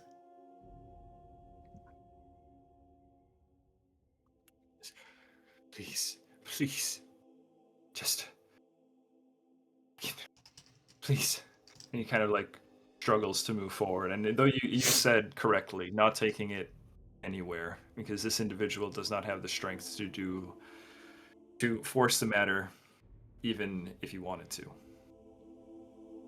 I think they see this, struggle in this poor addict, and is just going to try to cast charm on them, just to put them, not to accomplish anything relationship wise, but just to put them at ease a little bit more, and not so must do this. Yeah. You know how it is. If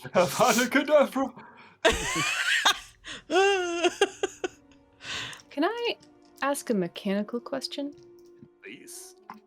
I have the inoculation feat. I don't know if this is a disease, though. It's hard. Like, addiction's complicated. I don't know if it's complicated. Yeah. Does it qualify as a disease, though? I will have to. Can I get back to you on that? Unfortunately, I think it might, because there is a disease like trait in 2E. So let me just see. Yeah. So there's disease. Trait. There's It is a disease. Yeah, disease. Addiction is a disease. It also tends to fall under the sickened condition as well. Mm-hmm. Okay. Can I attempt a medicine check against the disease's DC? I know that you were like, I don't have this on the spot. If you, no, it's okay. I would I'm like pretty to fine with try it. to inoculate this person. Okay, go ahead. I will say the DC. I'll just go ahead and call it now because it's going to be tricky. But I want you to take the shot. DC is going to be 20. I'm going to use a hero point because I rolled Guidance. 20. May I 20 guidance? is going to be okay. 20 is the regular DC. 30 crit success. I will say you can inoculate this person such that it helps them permanently. A regular success will say you give them a week of inoculation. Okay. Also, what does guidance do? Guidance gives you a Guidance +1 would be a- status bonus for a Yeah. skill check, attack, whatever. Yeah. I'm also fine too with Hazel. I know you wanted to do a charm to kind of ease the person. Yeah. I kind of like the idea of these two characters kind of approaching this together. Where Hazel, you calm the person down, and then Amanita comes in and does the inoculation. So let's do this. Let me have Hazel.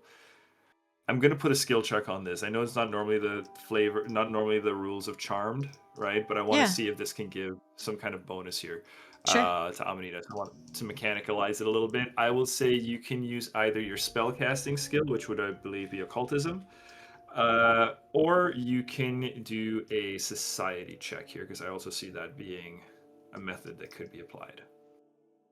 And Alec, I think if you have anything too that you think you are, on the Nurin stat block that can work here, feel free. That's the interesting thing. I think Nrim was in the idea of transcending their position as a chronicler and actively impacting history. Nrim was watching this poor individual struggle with this and be lost in the throes of it. And they were preparing to cast the spell Sound Body, which Sound Body reduces. Let me just read the verbiage here. I closed the tab like a really smart person. You send a surge of healing energy to restore the target's body, attempting to counteract an effect of my choice, imposing one of these following conditions: blinded, dazzled, deafened, enfeebled, or sickened. If I don't counteract the effect, but I would counter... What?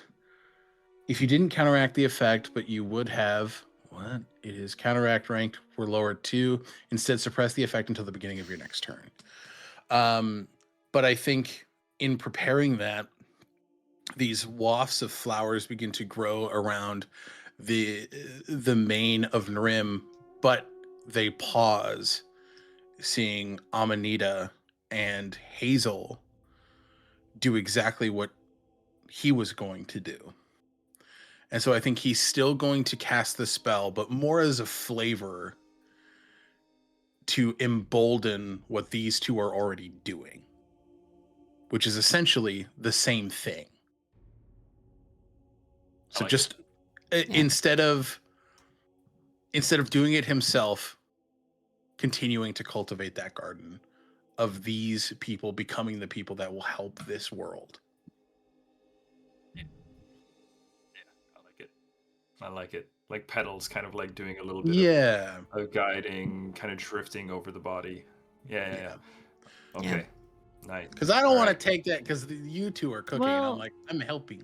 I rolled a 27 and I have a +1 from guidance, which is 28. Yeah. So let's see, because if Hazel, let's see what Hazel, because I will allow that DC to be affected if Hazel's like, do it like a circumstance bonus penalty. Well, I'm gonna do it a penalty from the other direction, so it'll reduce the DC. Kind of like the way like flanking works, kind of. Yeah. So I used that hero point from Adam. Thank you, Adam.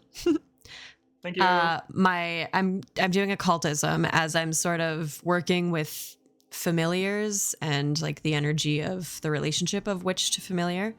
So I rolled a 20 total, and in her charm, she kind of kneels down, keeping the hand, just Amanita back a little bit, in case he's still a threat after this. But she says, "Oh, honey, I know you're hurting. Will you please let us help you?" And that's the charm. I think so. What happens is, as you say that, you kneel down. You find yourself kneeling in a flower bed that is kind of sprouting up underneath the body here. Narim's magic taking through. The individual expression, the expression softens as the eyes were still locked in a very kind of like hazy, bleary stare at Amanita. And as you kneel down, the gaze shifts towards yours, Hazel, and almost like he actually sees you for the first time standing there, and the hand that was outstretched towards Amanita curls back in and lightly rests on your own. A nonverbal signal of acceptance. You get a regular success. So instead of, I'm just going to do a -1 to the DC instead of a -2. A crit success would have gotten you a -2 to the DC for Amanita. And we said that DC was 20, right? So it is now 19. Yeah. Okay. My total is a 28, so I just miss it. Yes. Oh. Oh, we're close. Hang on, do we give anything for Narim? I didn't roll anything. Do you want me to? I can. Narim This was would the essentially sound be body. a guidance, correct? Well, already got the guidance on it. We got guidance already. We got the one effect. You can't, because I have the spell guidance. Yeah, I do too. No, you can't stack. Yeah, you can't stack it. unfortunately. You can aid No. though, which is circumstance bonus. You could aid. We could I'll take the aid. sound body as an aid. Yeah, I'll do Okay. that, and I will do that with. Because we didn't put any mechanics on that yet. Yeah, So, yeah. and I'll do that with my nature. Okay. Since That makes sense. flower We're sprouting petals. plants. Flower power. Literal flower bed. 30. Oh, Jesus. that's a +2. So Think that'd we be did it. +2 30. to yeah. So that'd be +2 to your roll. So yeah, that would That's a crit make the crit success. success. That would make the crit success. Let's There it is. fucking go! Oh, that Teamwork. feels very good. It was a great teamwork moment, you go. actually. That was a great teamwork moment because we needed that last one. So perfect. All right, Amanita, give us the flavor of your approach here. Give us the flavor of your inoculation. This man resting on a flower bed, eased by Hazel's presence, and accepting of your medicine, your treatment. How's it look?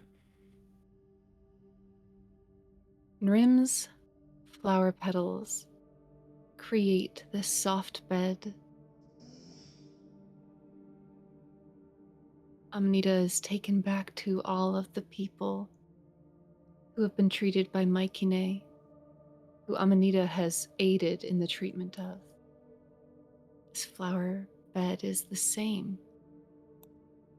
The fragrance of honeysuckle and peony floats up into the air that had been stale. There is that same flicker of something almost like sunlight. And it emanates not just from Rim, not just from Gigo, not just from Sweet Potato, but also from this witch of the hearth, a flame of phoenixes. Everyone in this space glows for just an instant with the light of the sun that no longer sits in our sky. And Amanita reaches out to this individual who is suffering, and a human hand, humanoid, not fleshy, rests upon this individual's. And I think even through the haze, it's hard for this person to deny to himself that Amanita is also a person. As that hand rests upon his, which is held by Hazel's, entwined by people who are giving care, despite the danger to them, there is that green light of life, something familiar to this person, but it is not taken from Aleshi. It is given freely. That light seeps beneath the skin and flickers bright through the veins. You see this person momentarily lit up from within. And in so doing, he is inoculated. The addiction comes from the taking of vitae. When it is given, it cleanses. Perfect. Perfect. Hero points across the board to the party. Oh. Wow, thanks, Dad. This individual, as the light kind of travels through, you can almost see like the light kind of glowing from within, right? The mouth opens in a gasp. You can see it kind of glowing in the back of the throat. The eyes are aglow. And as this person inhales, it just brightens. And it kind of brightens, builds. And as he exhales, it dissipates, kind of coming out in a soft glow that washes over the party. And the eyes look up. They are clear. And the person speaks now with a strength that was vacant before, absent before. He says,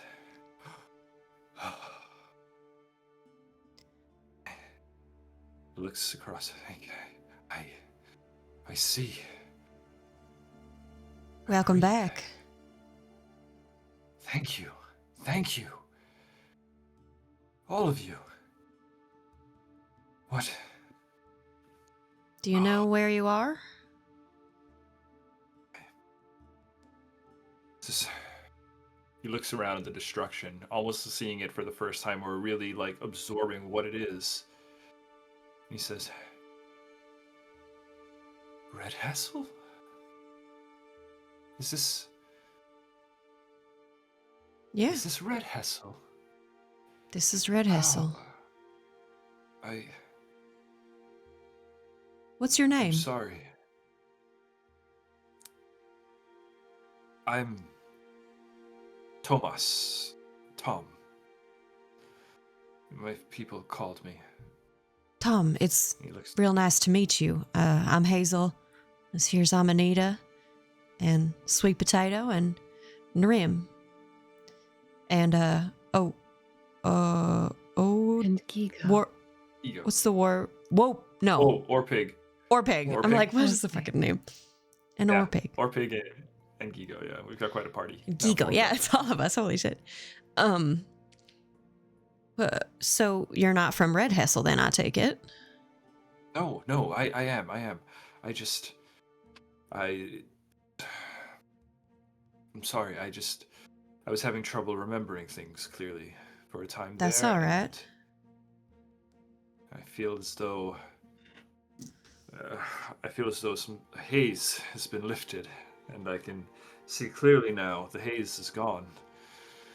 Good. Well, Amanita. Oh, yeah, sorry. go ahead. No, you go.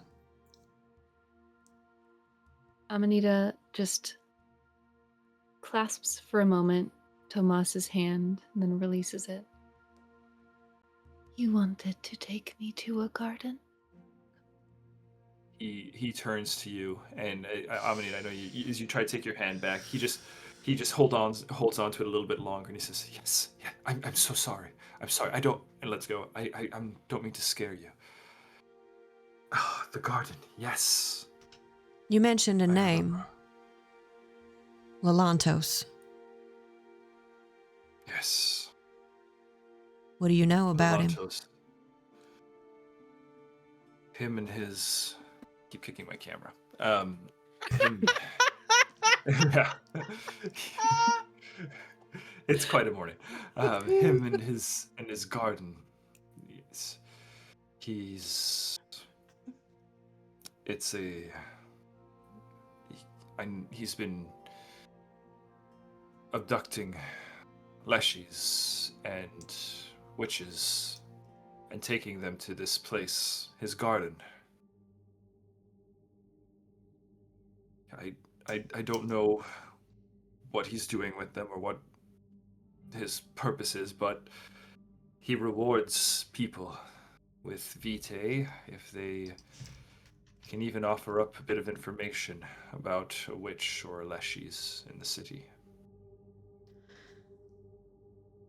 And is this the first we're hearing of this? For you, possibly. Okay. Yes, I don't believe this is the first that Amanita has heard of this. I think Amanita, you might have gotten a Okay. glimpse of this in your zero session last time. Yeah, we knew that that he was having people bring him leshy. I think we also Amanita knew that he likely had Maikine, Mm.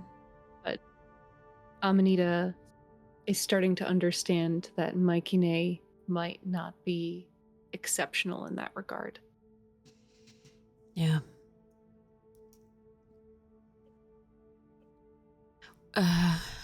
Well, maybe Fiona could shed some light. Maybe we should get that locket and let her out of this book. And she runs upstairs or wherever to find the locket. You guys did succeed before, so yeah, the locket is found. It's Cool. buried underneath some debris, but in short order, yeah, you do find the locket. And don't forget, I don't want to make sure it doesn't go overlooked. You do have Melinda's. I have not forgotten. Crystal ball. I'm going to bring back Fiona and then I'm going to go to the ball. Okay. Okay, so I place the locket in the little heart-shaped impression. And The what locket, happens? yeah. You press the locket to the impression, and it almost the necklace, the kind of attached that was around the locket, embroiders itself over the cover of the diary, creating a sort of very interesting texture and kind of blossoming pattern that emerges from the heart outwards. The clasp kind of melds back and does the same, joining to the. So this nondescript black book with a golden clasp now is a very ornate, embroidered black book with golden embroidering. And as you open it, you realize a couple things. This is Fiona's diary. But while I would say, Narim, it's probably you that helps recognize this first. There is magic to this book. It is a grimoire, so it can be used as a spell book, and it does actually have some spells. I will give you the item for this later. We'll say over the 2 weeks you identified that this is an item. Fiona doesn't emerge from it. It's a diary that she kept of her life, of just her day to day. There are quite a few notes about clientele, private thoughts, things that she didn't ever intend for others to read. So this is a private matter. But as you all kind of hold the book, you realize that she doesn't emerge. Gigo comes up and extends the hands as though to take the book from you again, Hazel. Yeah, I'll give it. Gigo brushes its leaf fingers across the pages and says, "Ah, there you are, Fiona.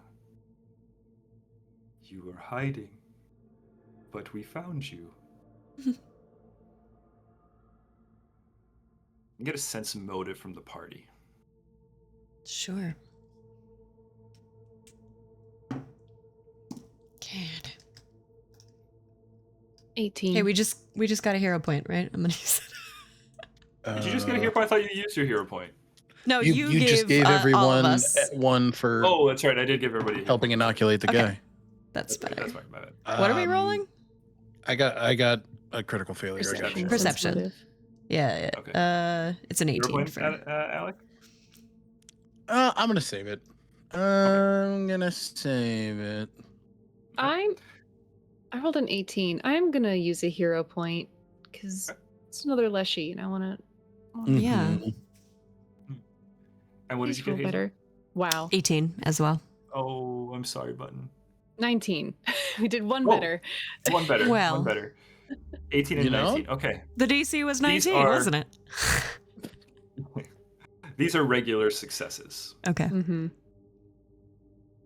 What you guys sense is a sense of satisfaction from Gigo. As the hand caresses the pages, Gigo does seem pleased to be reunited with this. Doesn't look like Gigo is reading the pages, but definitely seems aware of what this book is and is happy to have found it. Nonetheless, Gigo is pleased. Why do you Doesn't call look up, this says- tome? Why do you call this tome your mistress's name?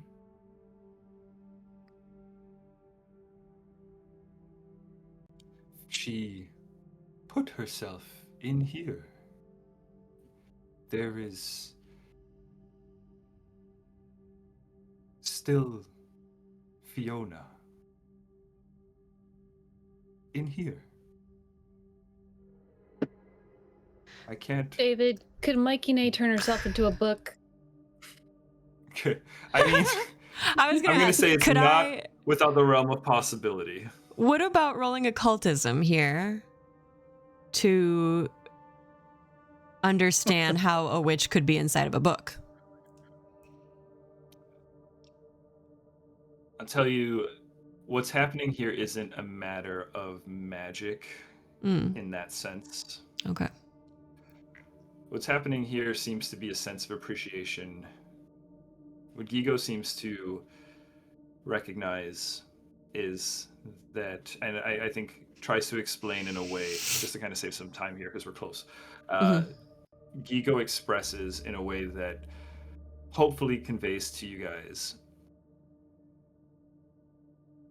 this is that Fiona did put herself in this book, in these writings, in these words. And though Gigo cannot read it, Gigo does understand that this was precious to Fiona. And while Gigo cannot currently find Fiona in flesh, there's a sense of success at having found something that Fiona has imbued with herself within. Yeah. Okay.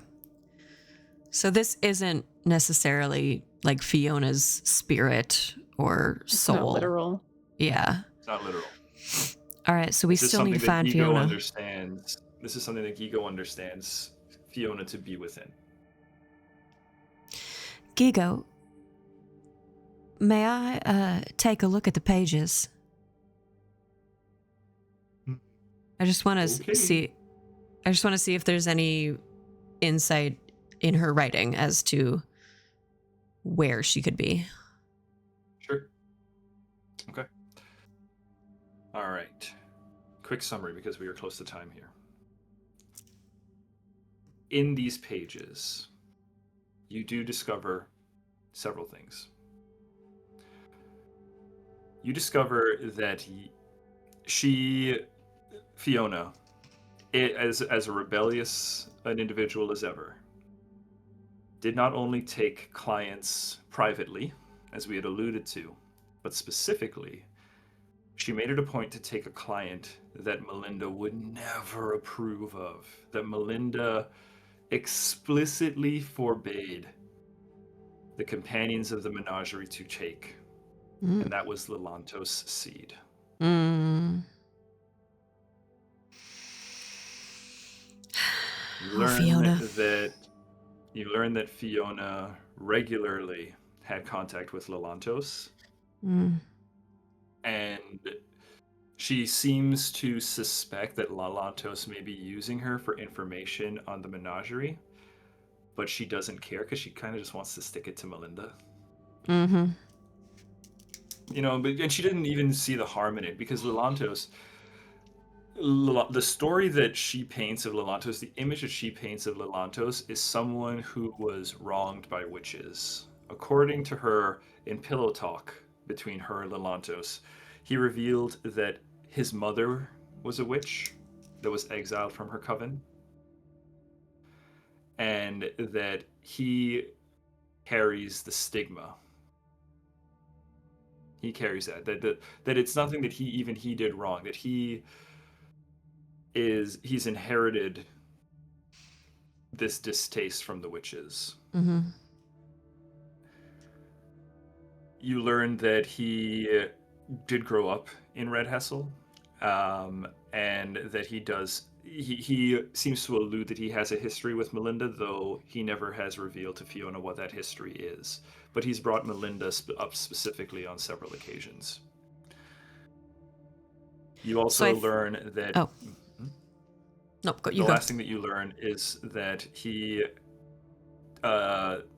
something of surprise to Fiona is that Lelantos himself does have some proficiency with magic. He's something of a sorcerer. Okay.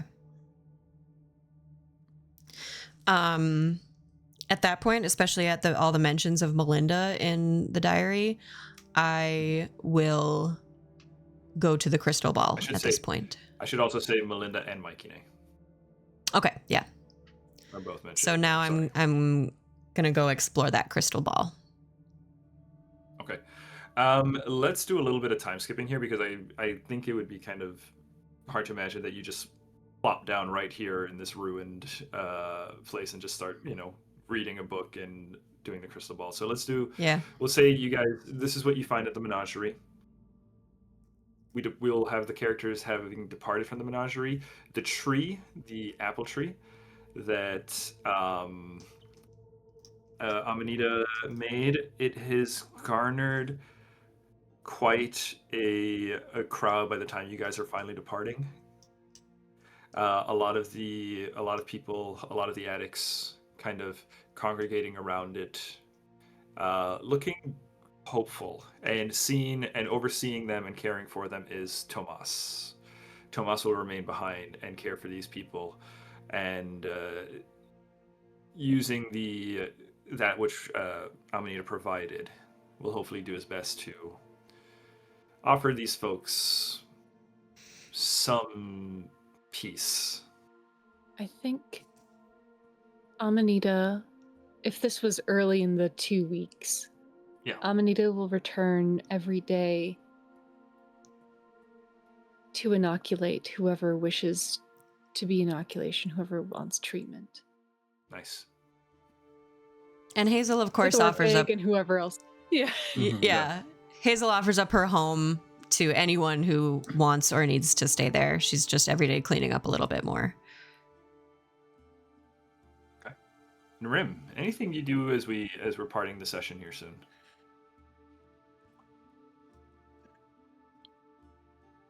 I think Narim takes a lot of mental notes in regards to what happened.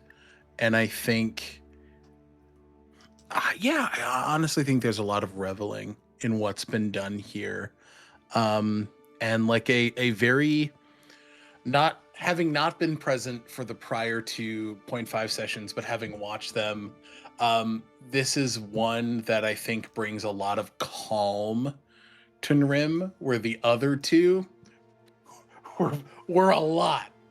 And so I think he's like, okay, we are going to be okay. That's There's hope. Good. Yes, there is hope. And I totally believed that before, but I definitely believe it now. But I think Nrim just offers a presence more than anything. I think he's there for both Hazel and Amanita as they continue their work and offering like their magic to not solve the problems, but to aid these two in finding solutions. Nice. Yeah. Nice. Okay. All right.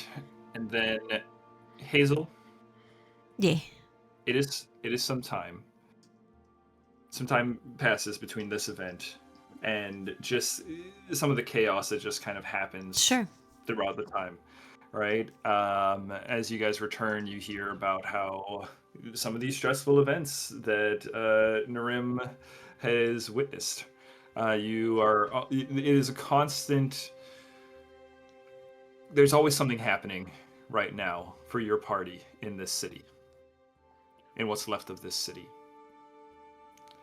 And it's sometime later, Hazel, back at the Stealthy Elf Inn, in the sanctity of your own room, I imagine, where you take out Melinda's crystal ball. As finally a moment of peace comes, and you're able to, and in that moment, that quiet moment, and you're kind of going through like that relief, that final check of the checklist, and like a shadow in the back of your mind, it lurches forward as the light reveals it, the crystal ball. You go over, you grab it, you press your hand to the surface. And while you handled it, it was always cool to the touch. But as you set it down before you with the intent to see through it, and your hand approaches the smooth, glass-like surface, you feel a heat radiating from it. Or perhaps that heat is radiating from you. It's hard to tell. As that happens, I think the flames get a little bigger and a little hotter on her kind of collar. She's always kind of flaming and smoking a little bit now. Yeah. The tail's kind of swishing back and forth in anticipation, almost in like the same like flickery, unpredictable pattern of fire as it's flickering, right? Yeah. As your hands press against the surface, you are suddenly awash with heat as you are blinded by fire. Hazel, your head cranks back involuntarily, your eyes roll back, and they begin to glow with a firelight. And that is where we are going to be calling our session. Oh. We will get to this vision of yours, Hazel, at the beginning of New World Rebellion Session 2. Whoa. Wow. What could it be? What could it be? All right. Good job, guys. Very nicely done. Okay, friends, thank you so much for playing. I love you all. Before we head out, do you guys want to say who you are, where folks can find you, and what you might be up to, maybe even later today? Let's start with Hannah, because you got the least. Yes, I'm Hannah. I've been playing Hazel, our little kitsune witch, and I'm having just a blast with this character. This is a fun one. I play a lot of other characters on this channel, so check out all of our other campaigns: Unearthed Inheritance, Sandsea Saga, Outlaws of Alkenstar, lots of Terra Mahia stuff coming up, and already on the channel. So check it all out. Like, follow, subscribe, and you'll keep getting awesome content from us. Hee. Nice. All right. Button. Hello, I'm Button. My pronouns are they, them. I'm Blue Button on social media. I've been playing Amanita, the little familiar that could, maybe. And when I'm not in this game, you can find me in Unearthed Inheritance, where I play Cressida. You can find me in Outlaws of Alkenstar, where I play Shikapee. And when I'm not on this channel, you can find me over on Tales Archived, where I play Echinacea Belrose. We start at 5 p.m. EST tonight, and we are hanging out with the Winter Court Severians of Rat Bastard. Yes, that's me. Nice. For the record, I'm not a rat bastard. I am Yes. busy. Too much to do. Kidnapper! Kidnapper! Hi, everybody. My name is Alec. My pronouns are he, him. You can find me all places on the internet at Tales Archived. I've been Rim for you this morning. And you can also find me in Unearthed Inheritance as Finn. Two very similar names. I don't think that's a pattern of things I do. I don't give characters similar names or anything like that. Someone does that. And then you can find, you know, at least I'm not adding apostrophes. You know what I'm saying? Could be Right. worse. Yes. Eventually, you'll start running out of names. Guys, meet Todd, spelled TO'D''D''. No, it doesn't end in IN. It's not true to Alec form. That's true. Catch KRT tonight, 4 p.m. Central, 5 p.m. Eastern. Bye, everybody. All right, guys. We will see you. What do we have next week? This here weekend, on Soundtale on starting this Friday. weekend. Friday Friday morning. We will have a Terramahia session, Yep. and then Friday evening, Tales Archived is going to be bringing buddy. it to Stealthy Elf, and we'll be playing some D&D. Yeah. And then Saturday, New World Rebellion session 2. So we got a lot going on this weekend. Yeah. All right. We hope you'll join us. You guys have a great weekend, and we'll see you over on Tales Archive later tonight for Known Realms Telesh.